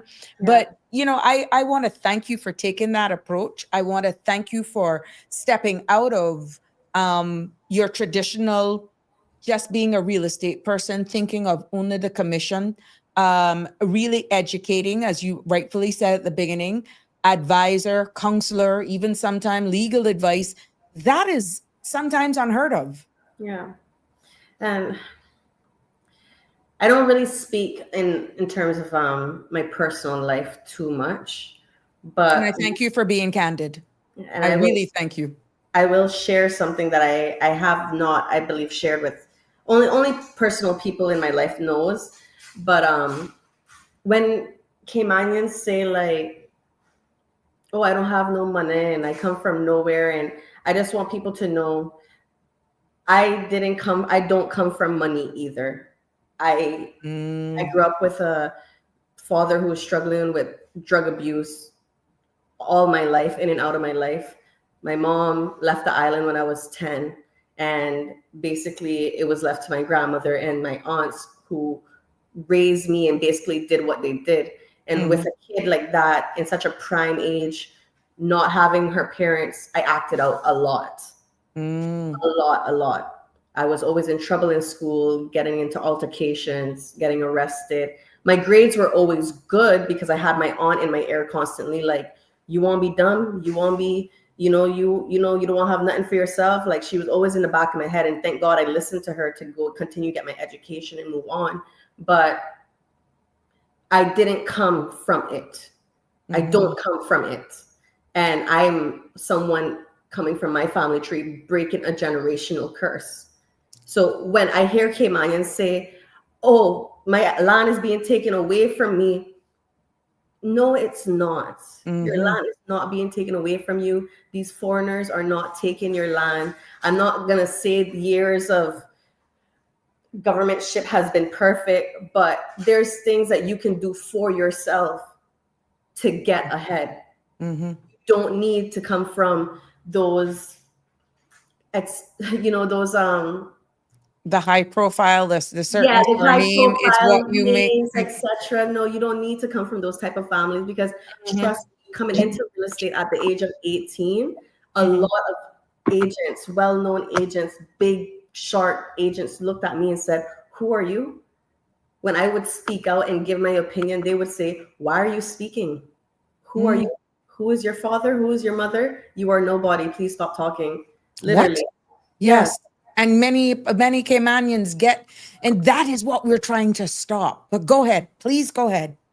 So continue. It's just me now coming from a stage where they want us, because Caymanians are such passionate people. We're such passionate people, hence why we sometimes act out when we should be really reserved and hold our emotions in, because that's what they want to see. They want to see Caymanians act and go beyond, acting ghetto and loud and cussing. So they can say, see, I told you. That's nothing gonna become of her. Nothing gonna come of her. Exactly. So instead, what I did was I stayed quiet. I went to therapy because it was very hard in the first couple of years of real estate. Anyone that I voiced, like when they asked me, oh, how is real estate going? I see you doing really well. Because my first year, I didn't make sales for 2 years in a commission-based industry. And then my first year, which is my third year of making sales, I made top 10 in the Caribbean. Congratulations. So everyone's like, thank you so much. That was when I think I was 20. So when everyone's like, you're doing so well, how is real estate going? I said, well, yeah, I'm doing good. I'm making sales, but I just can't adapt to this toxic industry. Like as a young Caymanian who doesn't come from a powerful family, I feel kind of always my back is against the corner and I always have to walk on eggshells kind of all the time. Like I have to be careful what I say or do. And then hence how Roger came into my life. Again, I saw him at a networking event. How is real estate going? I see you doing so well. Voice my opinion. He was the first guy that said to me, that's what's going on. Let's meet for lunch this week and let's really sit down and talk about what your challenges are.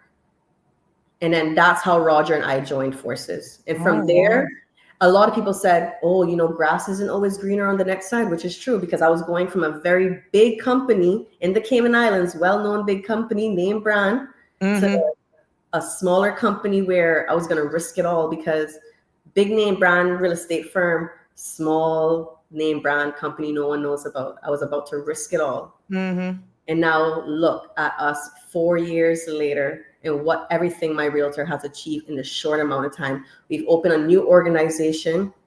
We're in talks with Many people, I can't speak about it because I signed the NDA, but there are more things happening that MyRealtor and Cyro are doing to empower Caymanians, educate Caymanians, more than just throw money at Caymanians and say, I donated $10,000. Anyone can donate $10,000 to a cause, but something people don't do here, especially these people with a lot of money in real estate, they don't give their time, energy, and knowledge to teach. And that is what MyRealtor is doing. Mm-hmm. We're not only teaching Caymanians how to buy, we're teaching Caymanians how to become realtors, and if it's actually a field that they can actually do. Mm-hmm. Mm-hmm. And it's something I'm very passionate about. I'm so sorry. No, do not apologize. Kiara, this is why people ask for this topic. I have a caller and I asked them to hold because you had to get this out. And I know it must not have been easy in that industry because you don't look like what we're accustomed to. But yet we are saying we're selling out. But look at the sacrifices. And I love when young persons like yourself are able to come on here, not only inspire, educate, give us an idea of what the truth is in that landscape. And thank you for being so candid. Thank you for being very open and honest about your story, because what you said, you didn't born with a silver spoon or a golden spoon in your mouth. You had your lows. You could have gone the high road. You could have probably have 6, 7 children, probably on the roadside now with somebody on substance abuse. No, thank God you had strong family support, even if it was one individual and not necessarily your mom. But the key is, Kiara, you found somebody who gave you hope. Yeah. You found somebody who believed in you. You found someone who changed that goalpost of human resources to give a Caymanian a chance. Yeah. And that is what that's what really we're lacking. So I'm gonna put this caller on. Caller. Hi. Yeah, sorry. I'm gonna ask you to be brief because we're still only quarter way through the thing. Well, go ahead. You know what? Go ahead. No. I want to say, keep smiling, keep shining. Your purpose is what you're here for today. I've been through similar roads, and it's people that speak out. A lot of times, it's the people that get the hardest fight. But guess what? Because you could stand and you could encourage another young person that they can do it too. And that makes me proud. That doesn't make you less. It makes you a bigger human being when you could actually say, things that is not so beautiful, because everybody's looking for all the beautiful things in life, the right things and whatever. And sometimes being fake instead of being real. Mm-hmm. Thanks for being real. Mm-hmm. Thank you. You're welcome. I got a story, and mine is, girl, we got it, but we made it, and others can make it. They just need to hang in there. Caymanians just got to hang in and believe. And we need to be our brothers and sisters' keeper. We need to pull them up when they're down. And we need to stop saying, oh, you know who they from? They not come from nowhere. That is our problem. That is what it is. Who are we? We all have to start somewhere. Mm-hmm. But I call to just say that as a young Caymanian, if there's homes that's coming up that need to renovate, that are cheap and so forth, and needs work, but the price is good, put people in a little category of people that that is looking something to purchase. That's how I sort of got on my feet too. I had a real, it's your show, so I won't call no person's name, but a realtor that would call and say, hey, Joyce, we got this. Are you interested? The price is good. It needs work, but la la. And I even do that now. If she calls me until this point, I have actually done that, and people have gotten places because of that. I said, no, I don't want no more. I'm not greedy. I'm going to pass it on to somebody else. Is that okay? And I have connected them with her. Mm-hmm. And she's a Caymanian also, because most times prefer to, and I'm not cutting no nationality because I always in people's country, but I am saying that sometimes we understand each other, and sometimes we be more open to one another, especially if it's someone that is a little embarrassed sometimes to explain their finances or where they're coming from. Sometimes I think we could open up to one another more, especially like how you have compassion. I see you compassionate. They will actually tell you things. So that's one thing I want you to do is keep those little deals if you can, and it's somebody that is looking, and give the Caymanians a chance, because I have to fight with people for a property for Caymanian. The people call and tell her that was rented already, was for sale. Mm-hmm. I said, but it's not sold. And I actually went ahead and got it, helped the person, and they actually got it. It was a foreigner. They were upset, but it was a good deal. So with deals, if you get an opportunity, you get people that come in that are low budget persons that want a home. Keep that and see if you can get your own to qualify. I just wanted to say that Thank because you. I know that helps me. Right. All right. Thank you, I'll caller, for continue to sharing that. listen. Thank you. Appreciate it. There you go, Kiara. Somebody was asking for the location. That's Miss Jones Cottage, 190 North. Is that your location? That's our office. That's the office, 190 North Church Street in Georgetown. Yes, And but I'm not always there because realtors are always spend their time on the road. Mm-hmm. So I would always say, please send me a message, book an appointment first beforehand. If you are looking for me, if you just want to go in and talk to an agent, 9 out of 10, there's always someone there. Okay. And I don't want to miss these questions either, Kiara. Kiara, in terms of selling property, does Cayman have real estate law that covers the remainder man process? Remainder man? It's a quote. I don't know what that process do. Are you familiar with that quote? No. Okay. I'm not, sorry. Neither am I. But let's go. Shaka Zulu, I will make sure that we try to get to that for you. I'm not familiar with that, to be honest. Sherry Pineapple. It happens. The Caribbean seafront is prime land. Many locals and landowners do not have the vision of luxury, the money to pay a reputable architect, the money to invest in their own homeland to build home, hotel, or apartments. Dog City is what it is today. Should a developer buy a piece of land in Dog City, and change the concept through development, the value of the surrounding areas increases immediately. Land in the Brac was selling for under $20,000 in the last few months. What is it today? You see what they're saying? So we're seeing that happening in the sister islands now, that we are noticing an increase in property values over there, which goes back to what you say, having vision. And but also, if you don't have the money to invest for an architect, etc., you could partner with someone who does and just get.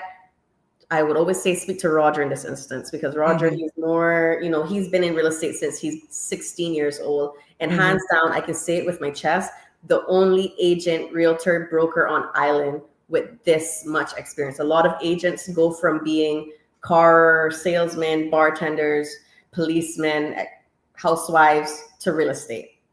Roger has been doing this since he's 16 years old. He knows. Yeah, he didn't go from one thing to the next. He has been doing this his entire life. So you could partner with someone who has money, but of course you need to protect your interests, treat this as a business transaction, and speak to somebody such as Roger with his level of expertise, and make sure you protect everything for yourself. Now, you spoke earlier on in regards to strata, and many people do not like to be in communal areas like strata complex, because some people play strata, some people don't. Some people are paying it and they don't feel that they're getting value for money. Can you break down strata fees and why they matter, and the whole concept of a strata RAN complex? Just go into it for us, please, because that may be a distractor for some persons investing in or wanting to invest in property as well. Yeah, I mean, it depends on what is for you. I just sold a property, oceanfront property, to this married couple I've known for a few years who love being in strata because they just don't want to worry about taking care of landscaping, insurance. If something's wrong with the building, they call the strata to deal with it, etc. I know a lot of people are like, oh, but those strata fees are so high. But when you do it all on your own, they're high as well, or higher. So it all depends on the person, individual themselves. I live currently in a duplex. We share the insurance, but we take care of our own landscaping, and it works for everyone. But it all depends on, you have, how do I say this, with strata, you have insurance, you have maintenance costs, which it means pool, landscaping, or barbecue cabana area to be cleaned. You also have, a lot of owners want, they want reserve funds. Reserve funds are emergency funds, like if there was a hurricane or if part of the roof of the building started to leak, do we have that cash ready to repair it, instead of owners coming together and doing a special assessment and then paying cash out of their pocket per month. Okay. All right. I hope that clears that up. Before I go to the top, to know the difference between leasehold and freehold and why should we care about that, Shaka Zulu kind of cleared up here. It says remainder man equals possession trust or life interest trust. Are you familiar with that? Yeah. So, I mean, you could start a trust for your property if you wanted to. I'm not 100% familiar with it, but I do know of individuals who, especially wealthy families, who put their properties in trust to protect the interests of their kids in case they don't make the right decision. So they put it in trust so that that person who's overseeing it manages it for their kids or grandkids. Because a lot of what we do as Caymanians is, the parents pass on land to the kids, and they sell it off, and then the money gone within a year. So, and you're left homeless and broke. Yeah, where this trust will make sure that they're still looked after, etc. Okay, all right. Let's hope that clears that. They don't have laws for it. It's the individual who wants to do it. Okay, interesting. What's the difference between a leasehold and freehold? And pretty much why should we care even about that? So freehold is when someone owns the land and the property on top of it free and clear. They own that property. Leasehold is, there's a lot of leaseholds on 7 Mile Beach, for example. A lot of hotels and businesses, they don't own the land itself. They are leasing it for 20, 30, 100 plus years, and essentially renting that property for their business. So that's the different. Leasehold, you don't really own it, but you might have like 100 years of, you make your own, you're renting it for 100 plus years, and the owner can't rent it to somebody else. And freehold is you own it outright. So with this peppercorn lease, what's the difference? Is it the same thing? You hear the term peppercorn leased. I've never heard of peppercorn lease. I've heard the term, but yeah, I don't know if it's a term. Again, we're all about educating here, and I've been given some homework assignments by Shaka Zulu. That I need to definitely do some research on this so that we can educate locals in regards to this possession trust or life interest trust. So it's very interesting. I need to research this. You need to send me these names. So peppercorn leased. Peppercorn lease. Okay. I need to, So very interesting. Now, from the time somebody purchases, we're getting all excited now. A Caymanian has bought their first home, but it's just taking forever. And I'm thinking it is just you guys trying to weigh it out, trying to make money on my money and all of that sort of stuff. Is there any way of educating what the process is like behind the scenes? Be it from a buyer and or a seller, or both? Sometimes the reason why it takes as long as it does to close on a property, it depends on which financial institution you go to. Credit union will take forever. I love credit union. They offer some of the best conditions, and they don't use lawyers, so there's no lawyer fees to pay, etc. So it looks really, really great in terms of financial option for a lot of Caymanians. But the truth is, they can take 5, 6, 7 months to close on a property, which is not ideal for sellers. Butterfield, I've recently been enjoying working with because they can close a property 3 to 5 weeks, but you have to put down a bigger deposit. You know, they only cover up to 80%, I believe, or 85%. So you have to put down 15%. And then, of course, if you're getting money from your pension, that can take up to 60 days. Not saying that it will, because I closed with first-time buyers for a property in August, and they received their approval for their pension within, I would say, 20 days. Okay. 20, 30 days. So it didn't take them the full 60 days. And thank God the lady who was helping this young couple was like, hey, you need to bring me this, and this, and I can put your application through. Instead of just saying you're missing this and send them back, you're missing this and send them back. This lady really helped this young Caymanian couple, which I'm internally grateful for. And now that I think about it, I need to go give her a basket of gift because she deserves. Yeah, because you don't come across people like that who genuinely just want to help. You know, you just have people who just do their job and that's it. So that was really great.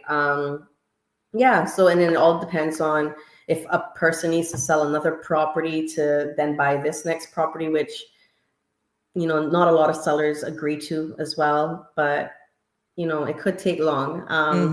But RBC, CIBC, I would say are the two banks that are kind of like lender friendly. They're like 90, 95%, and they close within reasonable time. CNB depends on which loan officer you get.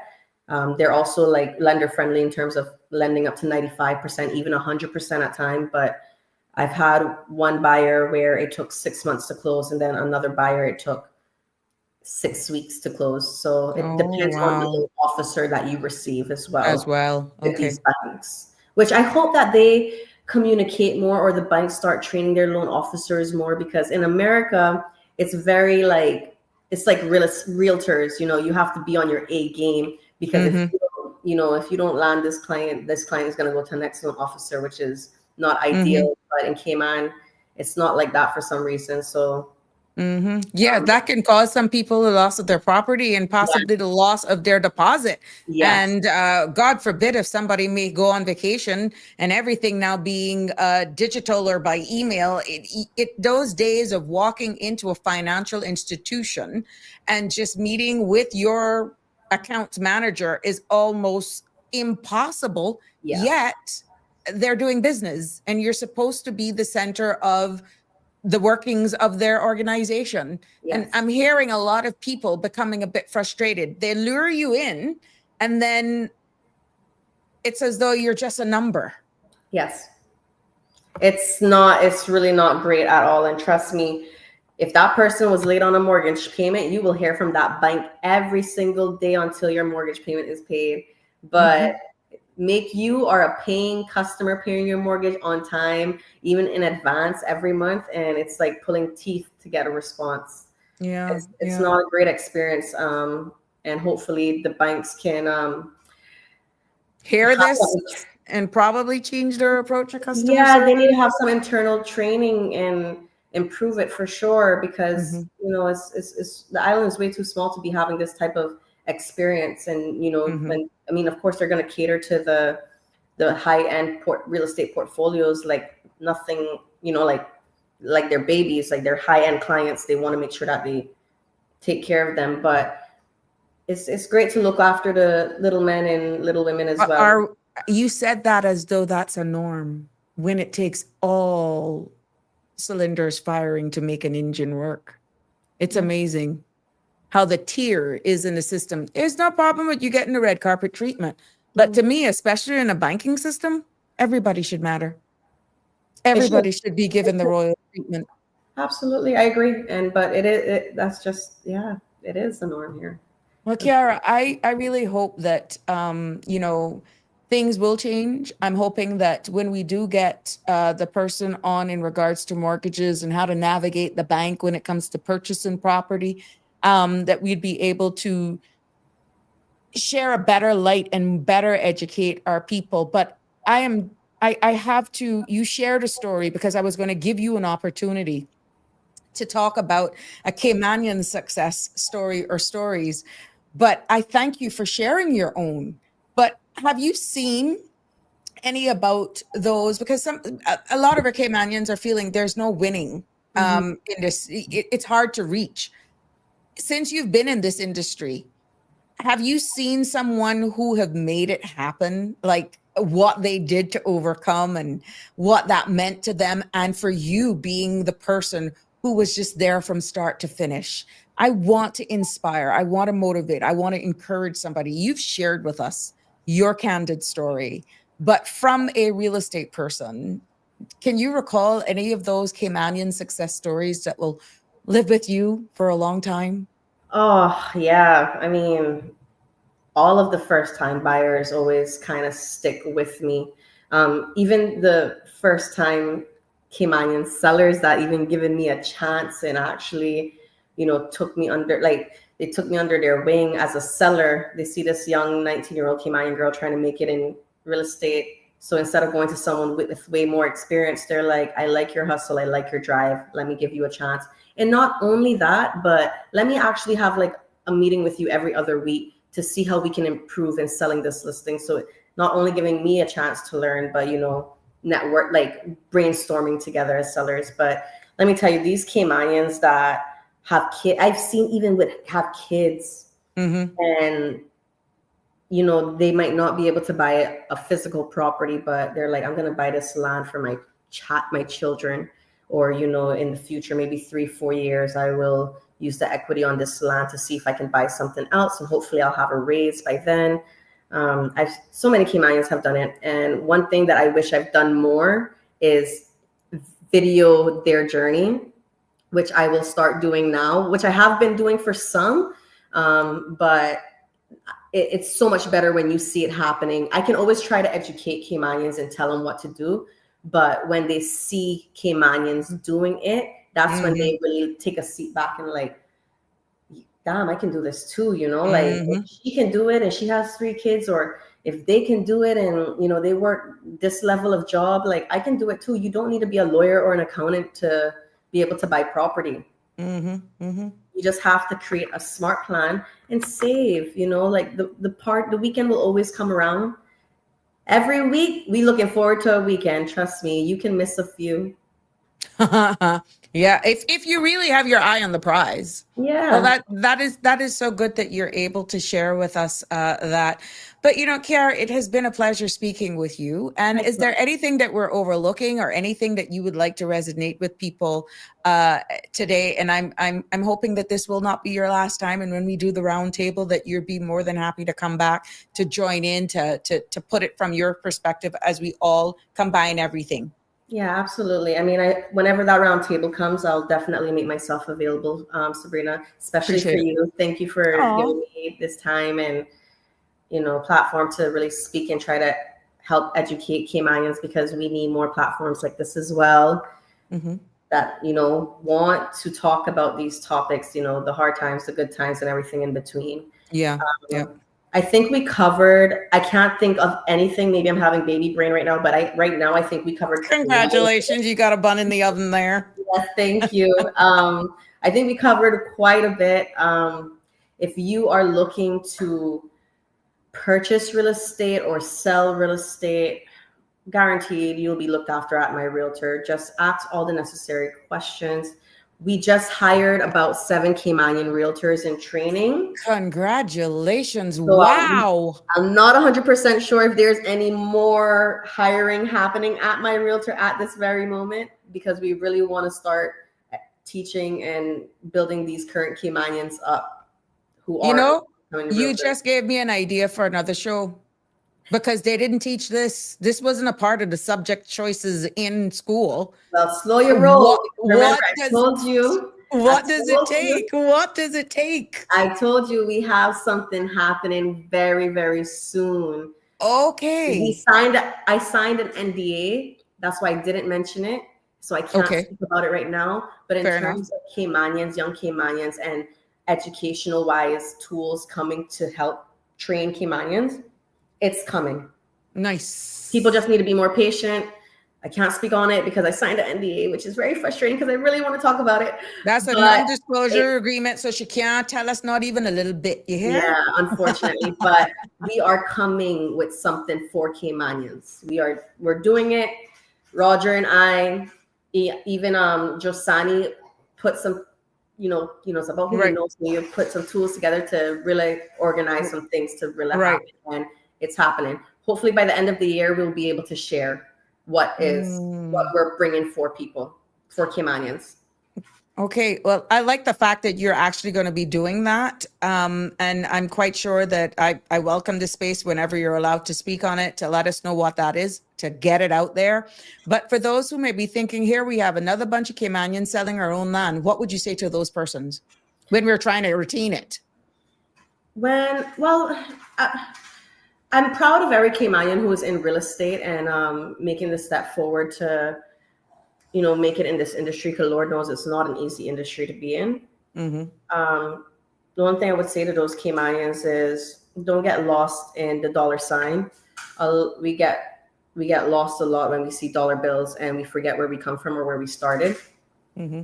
And don't forget your own people, because you can help Caymanians buy real estate and help wealthy foreign investors buy real estate as well, because I'm doing both.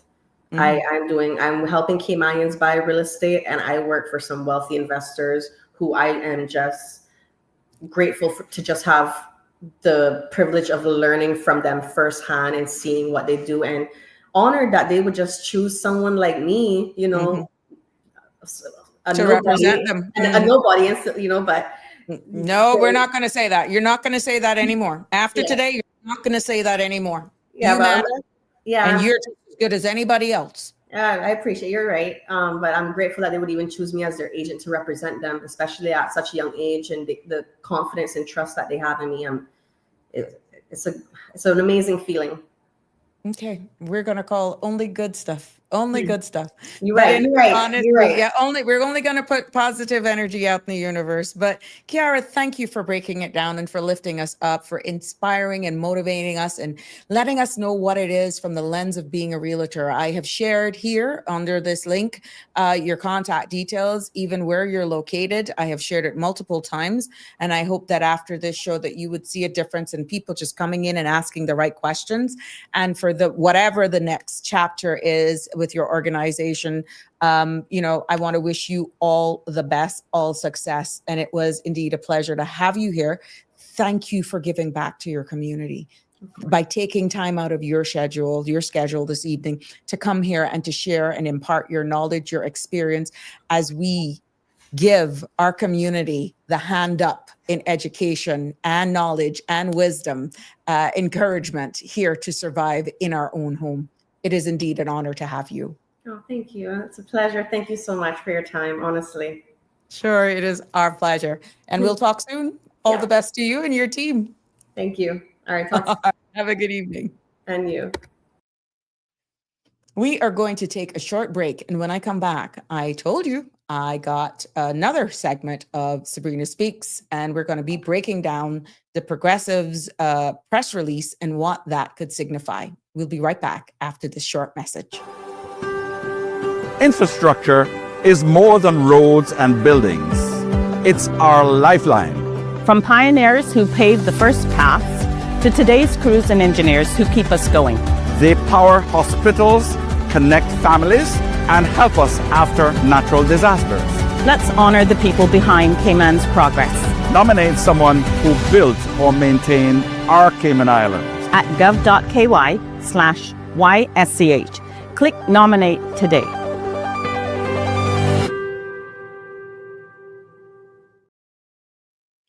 Well, welcome back. This is, and I have to go into a little bit of overtime, yeah, because we only got 1 minute left. But I promised you the second segment because this hits home, and I wanted to actually just break it down for what that means. And this segment, we'll call it the Beachfront, Beyond Beachfront, and into the policy room.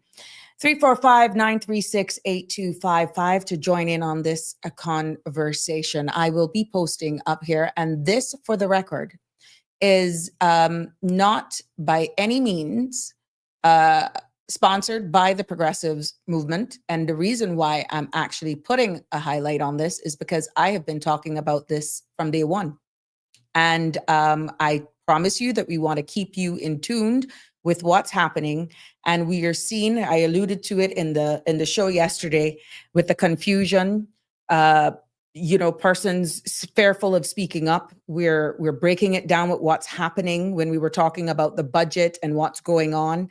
And I just wanted to break down this press release because it actually came to not even 24 hours after having that conversation where we heard persons crying for unity, hoping that it's fair, hoping that it's balanced. And now you have members of the opposition that are actually saying the same thing. So just let me shift gears from property lines to policy lines, because what happens in the halls of our government directly shapes the lives of every Caymanian, whether you're buying a beachfront home or building your future, right? And let me try to consolidate all of this if you haven't already seen it. The People's Progressive Movement, we've heard them, they're known as the PPM. They are pretty much urging government to end speculation and publish clear, unified immigration plan. They're asking them to publish a clear and unified immigration plan. They commented in this press release that the government's stated commitment to prioritizing Caymanians in employment and residency, but warned that mixed messaging is causing confusion and anxiety. We could go there. Specifically, they highlight a growing divergence between Premier Andre Ebanks, and I'm quoting here, measured approach, and Minister Michael Miles' more rigid proposals, such as long waits for Caymanian status and stricter work permit rules. The Chamber of Commerce has echoed concerns, calling for a phased, consultative approach to avoid disruption, especially for small businesses. I'm hearing those cries. They are speaking out. The PPM calls for facts over fear and a rejection of divisive rhetoric that pits Caymanians or puts Caymanians against expatriates, okay? We're feeling the tension rising. And I know I could get pushbacks from either side, but if we are not informed, if it is not, I don't care what you call me about data. Let me tell you something, if you get this wrong, woe be unto us. But I continue.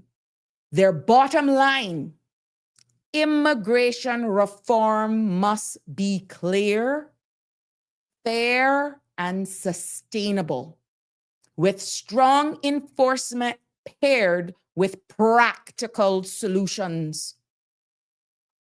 We're not saying that our own are not disenfranchised. We're not saying that. We're not saying that there's unscrupulous employers out here. We're not saying that Caymanians aren't being treated unfairly. But at the end of the day, it's a delicate balance. The takeaway from this press release, though, this isn't just about policy. All this press release is asking is about clarity, stability, and trust. Because right now, something is going on. Whether you are a Caymanian, whether or not you're a Caymanian entrepreneur, a Caymanian worker, a young Cayman professional, as we had young Kiara on there. or someone just navigating the work permit maze. That could be our very own Caymanian workers, employers. Uncertainty hurts. Confusion hurts. And we cannot be a jurisdiction that says part of our success does not rest on the backs of many persons who came here to do positions and jobs that our Caymanians, one, would never do. Two, that our Caymanians either don't have the skill sets or they don't have there's apathy towards what they're going to do. And I gotta be real. We got plenty of Caymanians. When it comes to domestics, I've heard it with my own two ears. They wouldn't want their own working in their house because they talk too much. If we get this wrong, if we take this bullying mentality, the very core of who we are is going to go bottom up. So I want to echo the call this evening. Again, let me repeat. Remove party lines out of this. I'm only posting what the People's Progressive Movement has placed in the public's domain because their concern is no different than what all of you who are muzzled because you're fear of speaking, because your life, the continuing of paying your staff, with how I'm seeing some of these happening, is based on political affiliations. So I can't speak because you may have a contract that will not be renewed, but you are worried. I'm getting the messages. So kudos to the opposition. I can't even have a show on it and everybody know I ain't no fool when it comes to immigration law. I may have been taken advantage of, or in sometimes out of respect, not even made to speak when I was around the table because they know what I was saying was sound. And you may say, well, why she got so much to say now? When under their administration, not one thing with immigration reform was brought forward. Let me repeat it how it works. Not one person who sat around that table with Sabrina Turner can say that I wasn't the one crying for fair and balance. I wasn't the minister.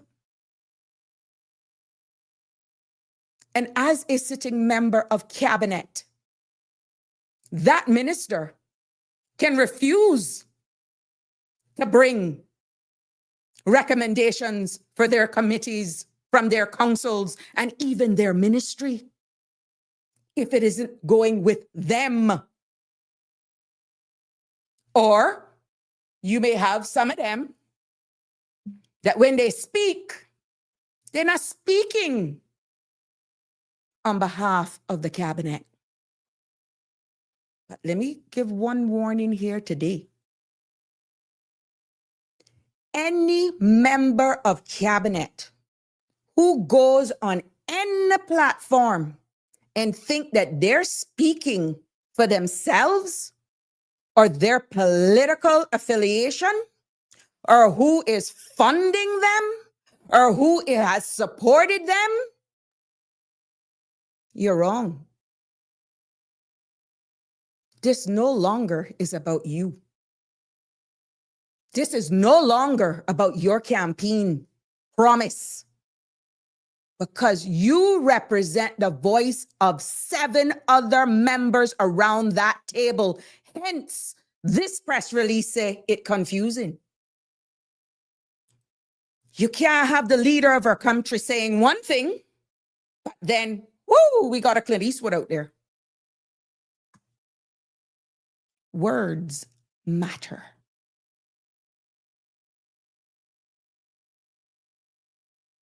And no man, when you are a sitting cabinet minister, is an island. I don't care who funding you. I don't care who own you. You represent the people of the Cayman Islands.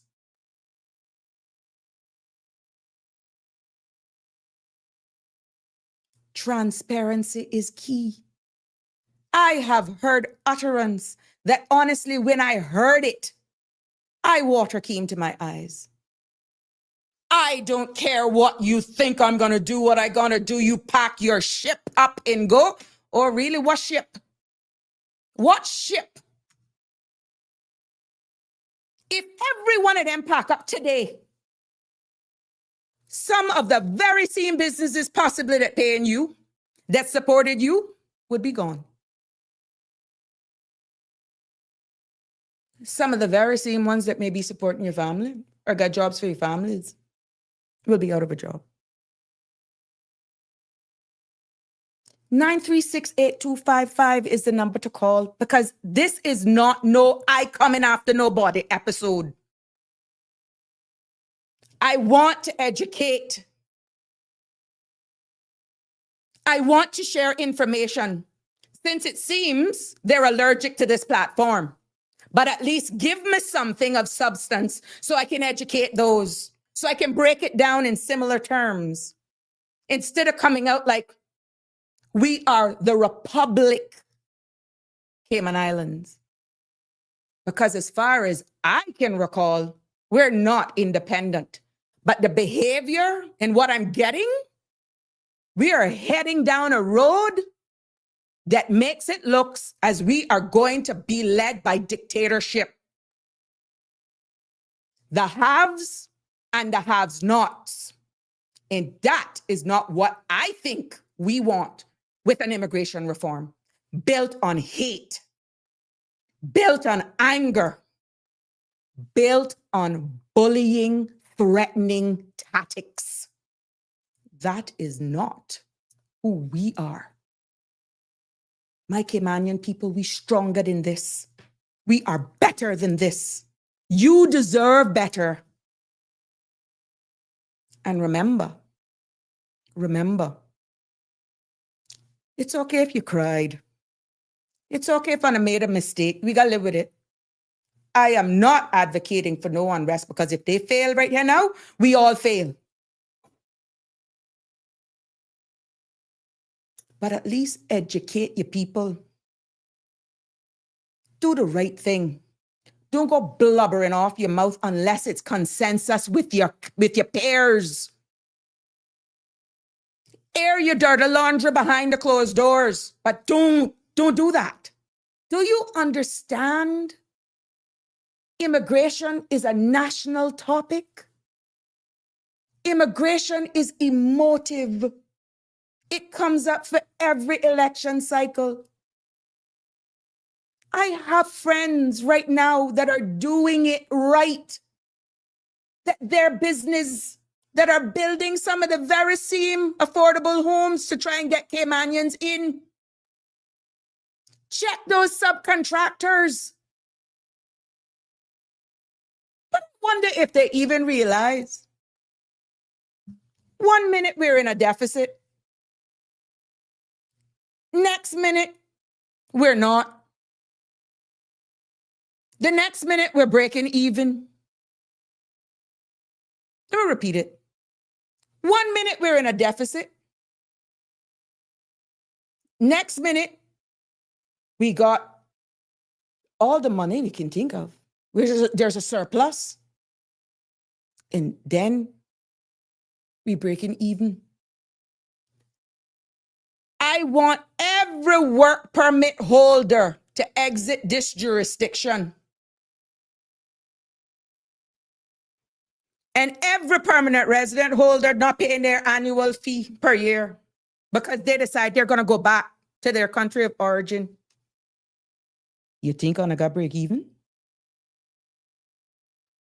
I bet you the word deficit will come with a new meaning then. You really think 23 years of pushing status back is going to stop a man from cheating? You really think that's going to stop frivolous marriage? Right now, the fear and panic that is in our society and people are fearful of speaking, I won't be surprised if marriages won't go up. And only now they gotta get tight-lipped. All I am saying, deal with humility. Address sensitive topics like this by including the public, not just those who line your personal pockets. Because everybody in the Cayman Islands will be impacted if you don't get it right, and the repair, the damage may be irreplaceable. Because I know, say what you want about me, I really don't give two shakes of a duck's tail. One thing no one can ever say is that I was never fair and I was never balanced. And if that personality is being eroded from those within those hollowed halls, God be with us. You can say Sabrina were after somebody this evening. Oh, she took them on. This has nothing to do with anything, about no individual. This is about the subject at hand.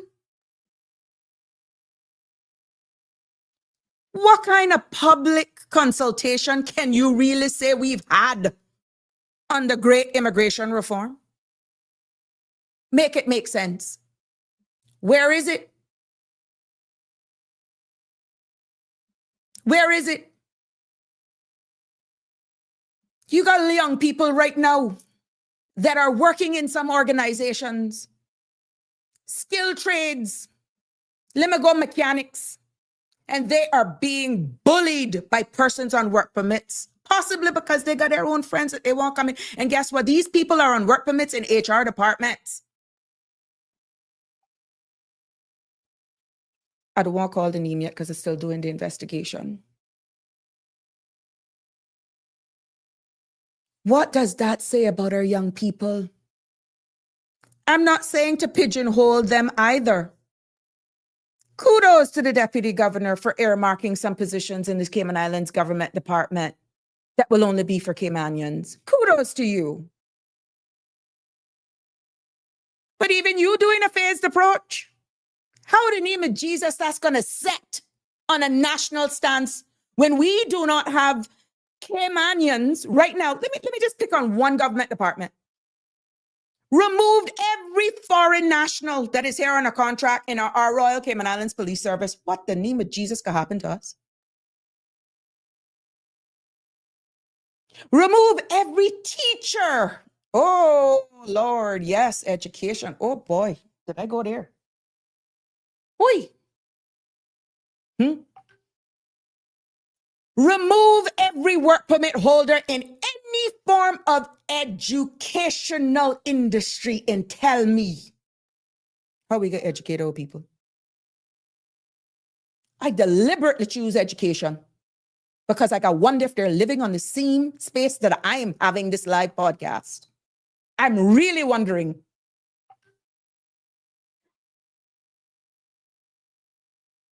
Yet we treat these people like nothing.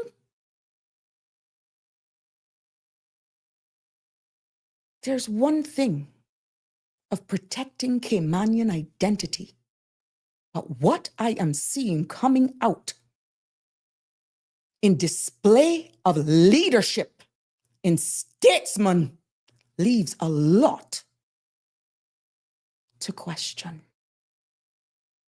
Because I'm wondering, who are you serving?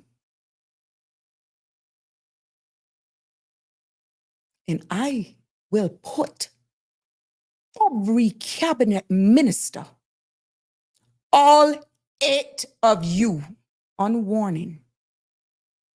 There is 8 cabinet ministers.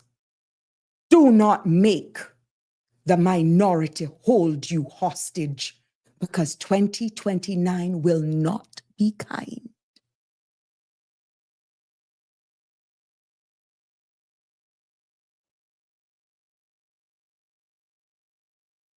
The reflection of policies of any jurisdiction is a reflection of the people.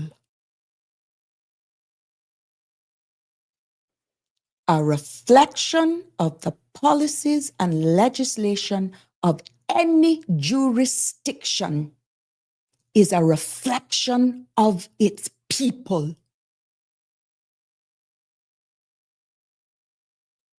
So, honest sit down there and think this won't backfire if you don't slow it down one little bit. Slow it down one little bit. I may not have grandchildren yet, but I got family that's hurting. I have friends who are employers. And for the policies right now that they're seeing in just processing of legitimate work permits, let me give you one example that was shared with me. It is now a policy, and for all the unscrupulous people out there who are not paying pension, to submit a work permit now, you have to get a letter from your pension providers that shows that that work permit holder is on a pension plan. I guess this is somebody who's after that 6-9 month threshold, whatever that time. What I'm saying is you have, as an additional due diligence, you have to get a letter from your pension person. Let me show you how we can connect now. And attach and upload with your application. So pensions now is now getting all of these requests. That mean you need more administrative staff in order to process these requests in a timely manner. We already hear about pensions and how it's losing money. Who you think is going to cover that overhead cost? And all you trying to do is renew a Mason work permit? Do you see the domino effect? Because if this is going to be a norm, it's not just the work permits, you know, it's going to even affect your pension. They're going to need to hire more staff or better processing system. And even if they have to improve on their computer programs and stuff, that's a cost. Who you think is going to pay for that? Everything has a knock-on effect. So go there and don't consult with your people. Go there and keep shooting from the hip like you speaking for all 8. And I hope to Christ you're not, because I would be very disappointed. I would literally disassociate myself if this is a reflection of what's happening in there.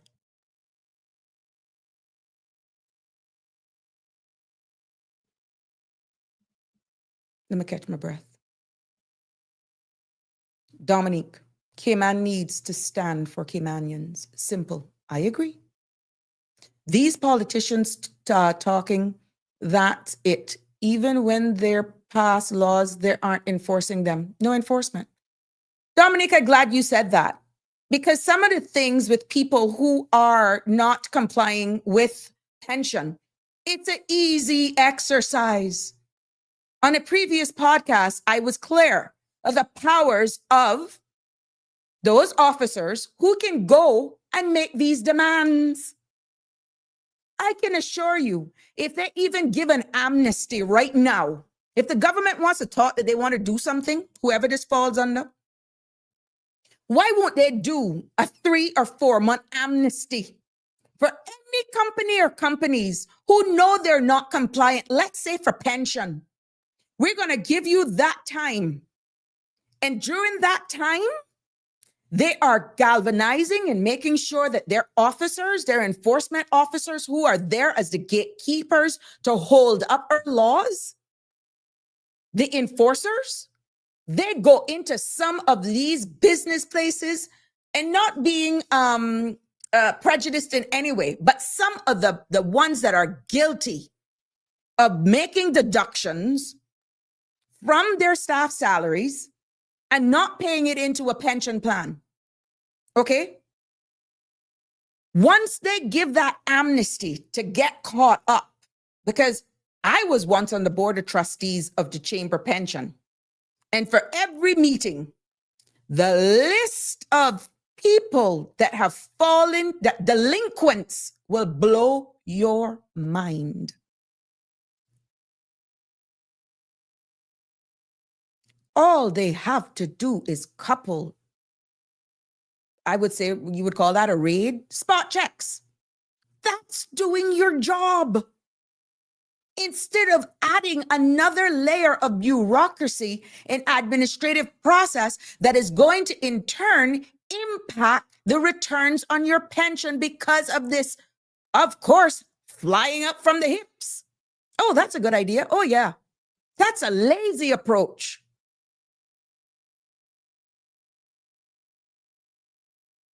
It's a lazy approach. Miss Valerie, I can only do my best here. And like I said, they gonna love me, and some gonna hate me, and some gonna despise me.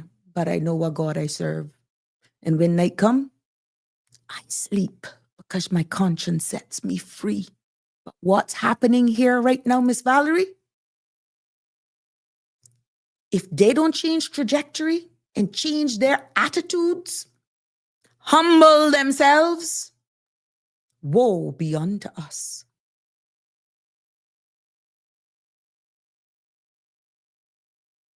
Darlene, Honorable Michael Miles, talk up the things. I want to hear what you saying. You just need to go back on some of the former shows because I don't know what is. All of a sudden, a hiring freeze. That's government. This is the first time I heard about an uproar in a long time about immigration. But now, at the end of the day, the campaign is over. People are expecting. It's just talk, threats, not realizing the implications it's having on day-to-day operations, future operations of our jurisdiction. And it is a reflection of who we are as a people, Jasaria and Darlene. Good evening, caller. Welcome. You're live on Sabrina Speaks. Oh, what you fired up like this, Fred? You better scroll back. I'm talking about, yeah, I don't know how much you heard, but I am actually I heard it all. Oh, okay. I didn't miss none. I mean, now you understand why I am as passionate as I am. When I get up, this is foolishness. This is foolishness. This is utter, like, I am literally lying in my bed, looking into my ceiling and saying, Cayman is not a real place. I tell my friends this all the time. I feel like I am living in some play world. Cayman is not a real place. But just to go back to the pensions that you were speaking about, you just said that we have delinquents too numerous to even count. Hey, man, these spreadsheets, thick. And that was only one. What I'm saying is, I employ a domestic helper, or I would say a specialist caregiver for my son. And God forbid, let her insurance payment not be 2 days late. See how quick immigration is emailing me. Until pension payments and the delinquency of them become a jailable offense because they are criminal. Not paying them are criminal, and I think that people are misunderstanding or confused about it. It is an offense to not pay pensions. And quite frankly, in my opinion, it is theft. The law does not see it as such. If you are withdrawing funds from people's money, from people's salaries, and not paying it over, that's misappropriation of money in its most vanilla sense. But you got to catch them first. But that's it. But you have people who are so desperate to remain in Cayman and who are just so willing to turn their head to it and like, what I'm gaining is more than I'm losing. And they don't see the bigger picture or the ripple effect of it.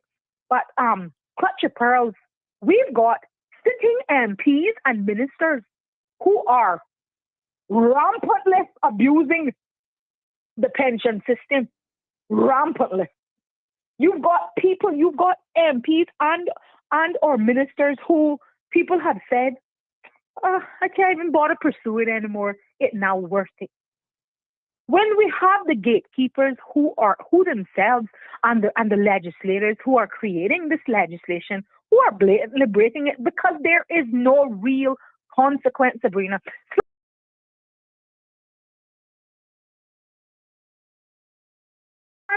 You're playing with people's lives and their monies. Let me not go down the road of the pension companies because I think that they're a Mickey Mouse operation to some degree too, but lest I digress. Another day, another time. Mm-hmm. But when you have the very people who are creating legislation for pensions and things of such, who are themselves the abusers of it, mm-hmm. How can you call up anybody or expect anybody any better from Sabrina, Siobhan, or anybody? How then do you get to point the finger? What hat do you wear when you are a legislator abusing the same legislation that you have also sworn to uphold? Mm-hmm. The hypocrisy that I'm just like, I don't understand how some of them get up and go to Parliament. They have no integrity. They have no integrity. Cayman is not a land absent of laws and legislation and regulations. My God, we have more legislation than Quaker got oats. Mm-hmm. We have a lack of enforcement. Legislation is not the issue.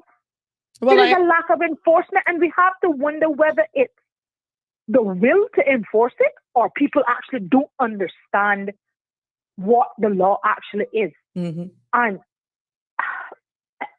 this pension thing is painful for me because I know people who have been shafted and who are on the other end of either having pension withdrawals taken from their salaries and not being paid over, mm-hmm. or their employer simply not contributing their portion of their pension. Mm-hmm. And to be fair, more often than not, this tends to, or in my experience, I would say it tends to happen more to expatriate workers who are in a lower tier or a lower tier of employment who, for lack of a better word, can no better do. Yeah, or they just don't know. Or they just don't know. I will say that we are stepping up in terms of knowledge from the people that I've come across, mm-hmm. but the 200 that they may be missing every month, for them pales in comparison to the 1,200 that they may be collecting. Yeah. And they just don't understand the principle of the matter, or for them, it's just simply not worth it. They know that in more likely than not, the roles or the positions that they've come in, they are not going to be the CEO of a company. Mm-hmm. And they've accepted that as such, and they're going to work, make their little money, and go back home. But say that we just need to, we have identified we do not have enough Caymanians to fill every position. Agreed. And you cannot deny the fact that this country is not, that government isn't making money from annual right to work fees, annual work permit fees. You think only tourism and the financial industry? They're talking about selling and real estate? You got to be careful. It's a bit hard to process, the palate, the stomach, to even wrap your mind around. And but you got to start with the truth. You got to speak with the truth. But again, this goes back to a conversation. I think I had with you, I think it was last week or earlier this week when I called in, whatever it was. Mm-hmm. We have to be so afraid of offending the minority and protecting the majority. I don't even think that's it. It's in a combination of a number of things. Is who you're appeasing. No, well, it's a combination of think. Who are you appeasing? Set them out for there. Because at the end of the day, you may say, "I'm doing it for my people. I'm doing it for my people," but behind closed doors, there's an agenda. But again, we find ourselves in a position where we are pleasing one set and really causing harm to another. There we go. Which And is why more it goes often than back not- to a balance. But more often than not, the person getting the end of the stick are Caymanians. But not if we do platforms like this and have the real talks. People of civil society now are still very quiet because, like I said at the beginning, they're fearful of loss of jobs. They're fearful of a contract being lost. What is that saying? We are behaving as though we are a communist jurisdiction. But at the end of the day, we have legislation on the books that should be protecting us against those types of things, because freedom of speech is a fundamental human right. And we see where that is going. You see where that is going. You see, it's a fundamental human right. But I think as a civil society, we must, and I think large in part, especially in Cayman, have accepted that, well, please not being so free in neither speech. You understand what I'm saying? Mm-hmm. And I'm sure he would, and I hope he doesn't, and forgive me. I think of Jonathan Pierce, a man who fought for Caymanians. I mean, there we go. Where it is? Blood, mm-hmm. in blood, mm-hmm. for Caymanians, and standing up and fighting a fight that wasn't his fight. Truthfully, it wasn't his fight. That there was no epitomizes political. But this is it. Yeah, but this victimization. So we have to decide whether, like, but then if it's political victimization, then who do we hold accountable? Because if we're having employees in the private sector being rampantly abused by their employer in one way or another, but you have the same thing happening on a public sector / public service level. This is the message that we're sending down the poop chute for our children and the ones coming behind us. Remember in my last phone call, I said, we got a different set of something brewing up here that we're not even figuring for, as my grandma would say, or aren't even thinking about it. It's the people whose parents came here 25 years ago, who are having children, who now have children my age or close to my age, who are, for all intents and purposes, Caymanian, who will start to then take up the roles of parliamentarians in this country. And guess what? They're not thinking with the same mind that I am thinking with. They, in large in part, they grew up here, and I'm not trying to be disparaging to anyone, but they grew up here, but for all intents and purposes, will never understand my struggle. Will never understand your struggle. Again, I bring this back to Jonathan Pierce. There was not an absence of qualification. There was not an absence of knowledge. There was none of those things that you could have, quote unquote, counted for or used as an excuse years ago, whereby you would say, well, he knew the role, but he really didn't have the qualifications. That wasn't. That's not the case. He dared to actually stand up and say, hey, the legislation says this. This is what we need to do. This is what we need to do. But just imagine that we have 19 MPs. It takes 19 to bring that parliament to a go ahead. If that's what the word is, I don't know. Right? And all of them at one point were regular people like you and me. They didn't need start up in there. And they seem to lack, in my opinion, they all seem to forget that they didn't start there. Most of them are making more money than they've ever made in their entire lives. So it's easy to kind of turn your head, but some of them need to remember that they were out, got kicked out, voted out, whatever you want to call it, got a second chance. Some of them had multiple runs in order to even get in there.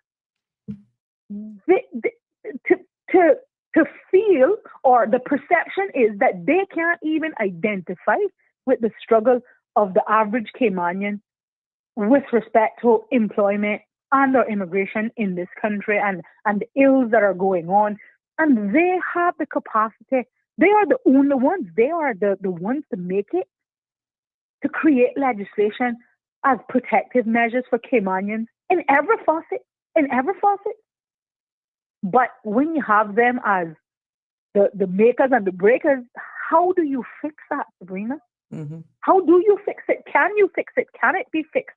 And then I dare tell you, there's a lot up in there with special interests.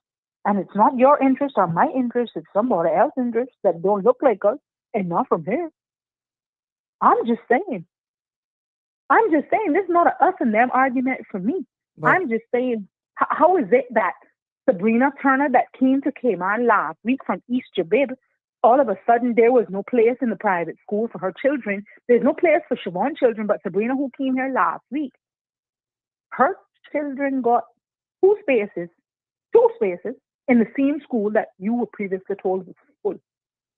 These are the types of things that it starts in those little small pockets and little small silos, and we don't say anything about it, and then it snowballs, and then when you look, I'm glad you said that, because silence isn't the answer either. But I'm going to ask you, caller, to leave me there because I got to wrap up. I'll leave it there. Yeah. All right. Thank you so much, my dear.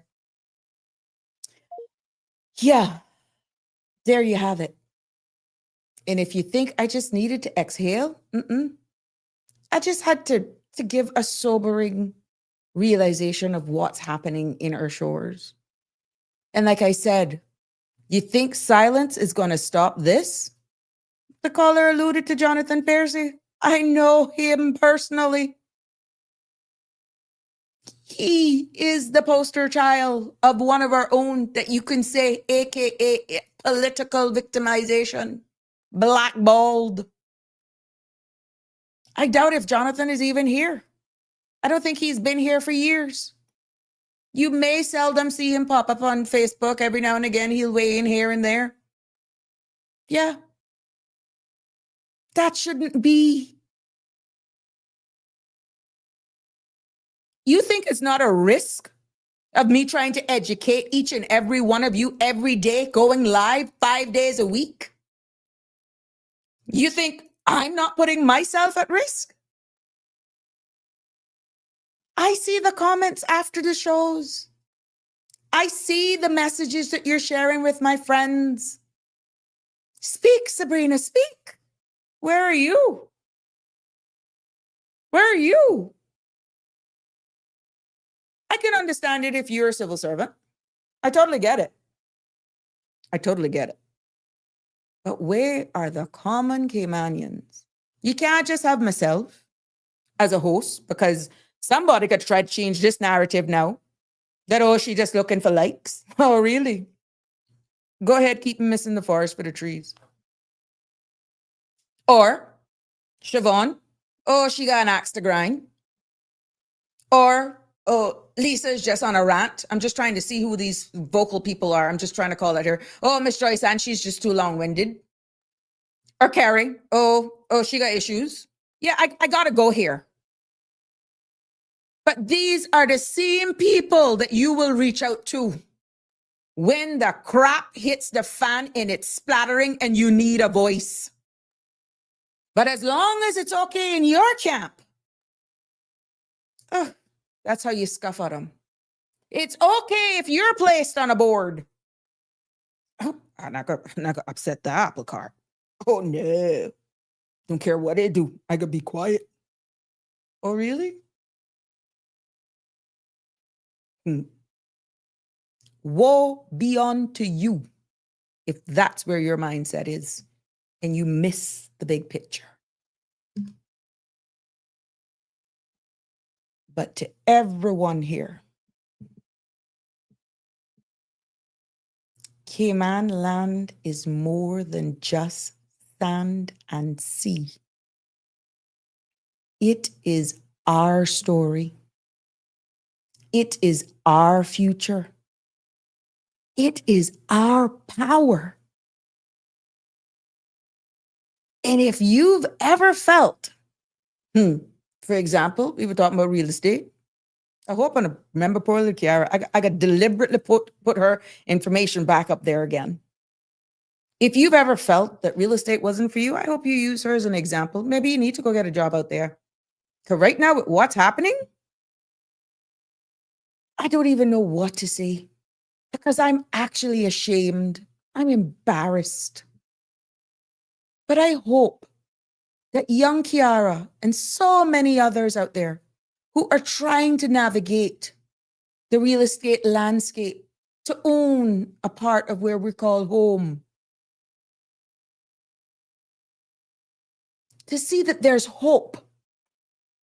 And we have people like that willing to give up their time to come on platforms like this, educate and share, answer the real questions. And to all of you who are commenting and sharing information as we educate together, I hope that today shifted that mindset and you realize that there is hope.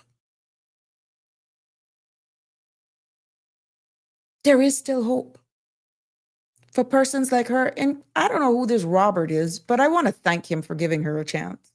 I want to thank Robert. Kudos to you, Robert. You may not look like us. I don't even know what your last name is.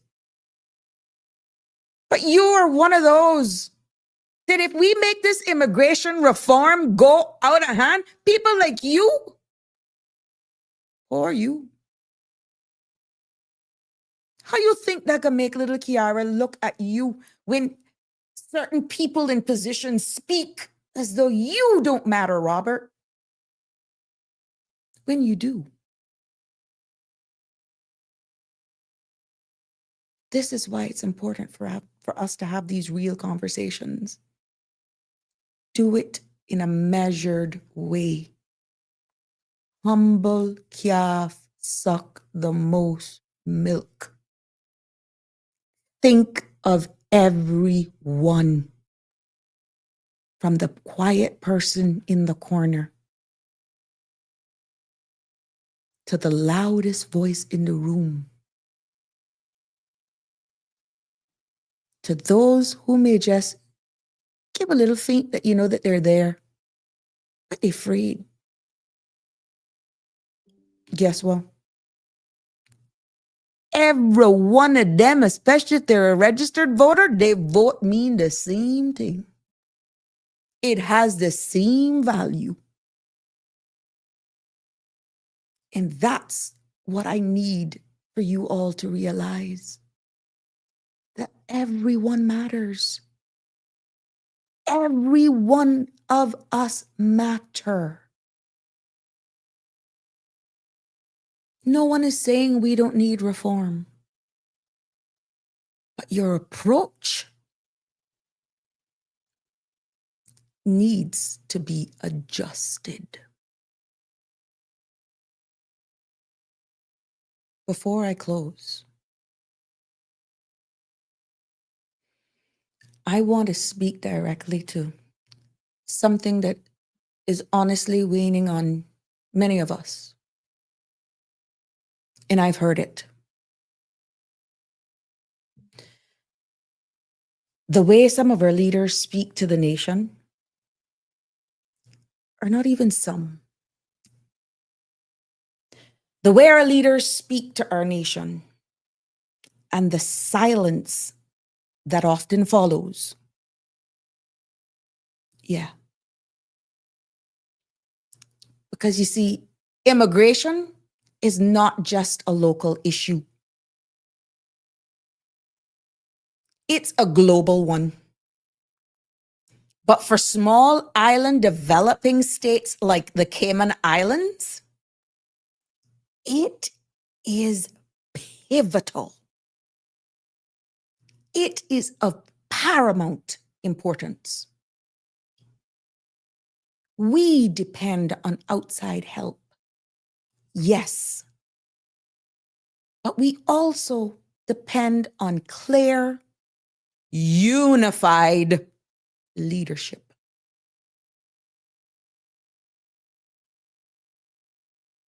Not leadership that throws temper tantrums when you don't get your way, or dashes off to your handlers like a crying baby.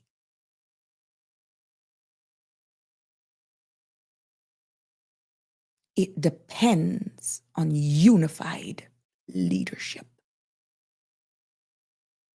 And when one member of a cabinet speaks, they do not speak for themselves alone.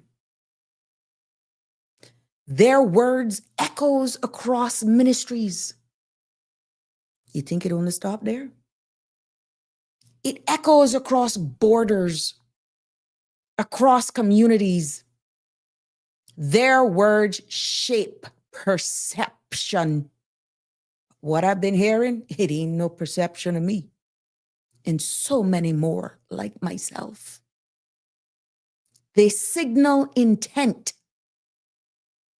They paint a picture of what may be happening behind closed doors.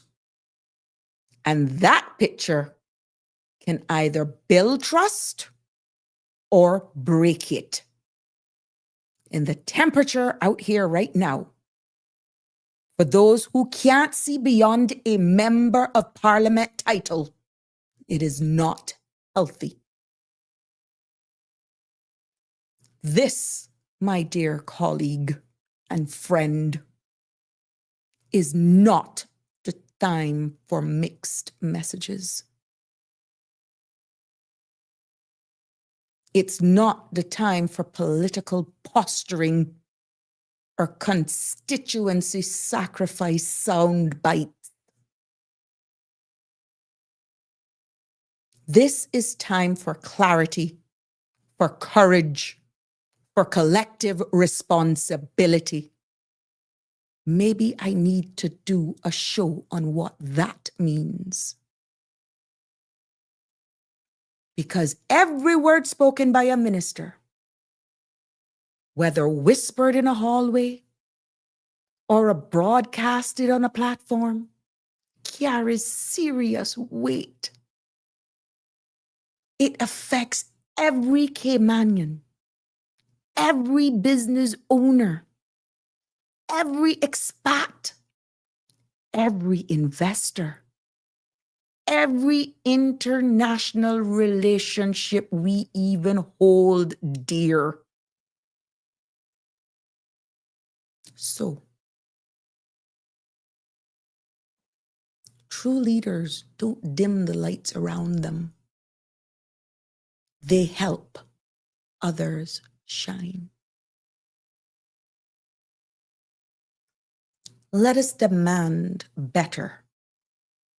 Let us expect more. Let us remind our leaders that when they speak for all of us. And we are listening. We are definitely watching. And we will hold them accountable.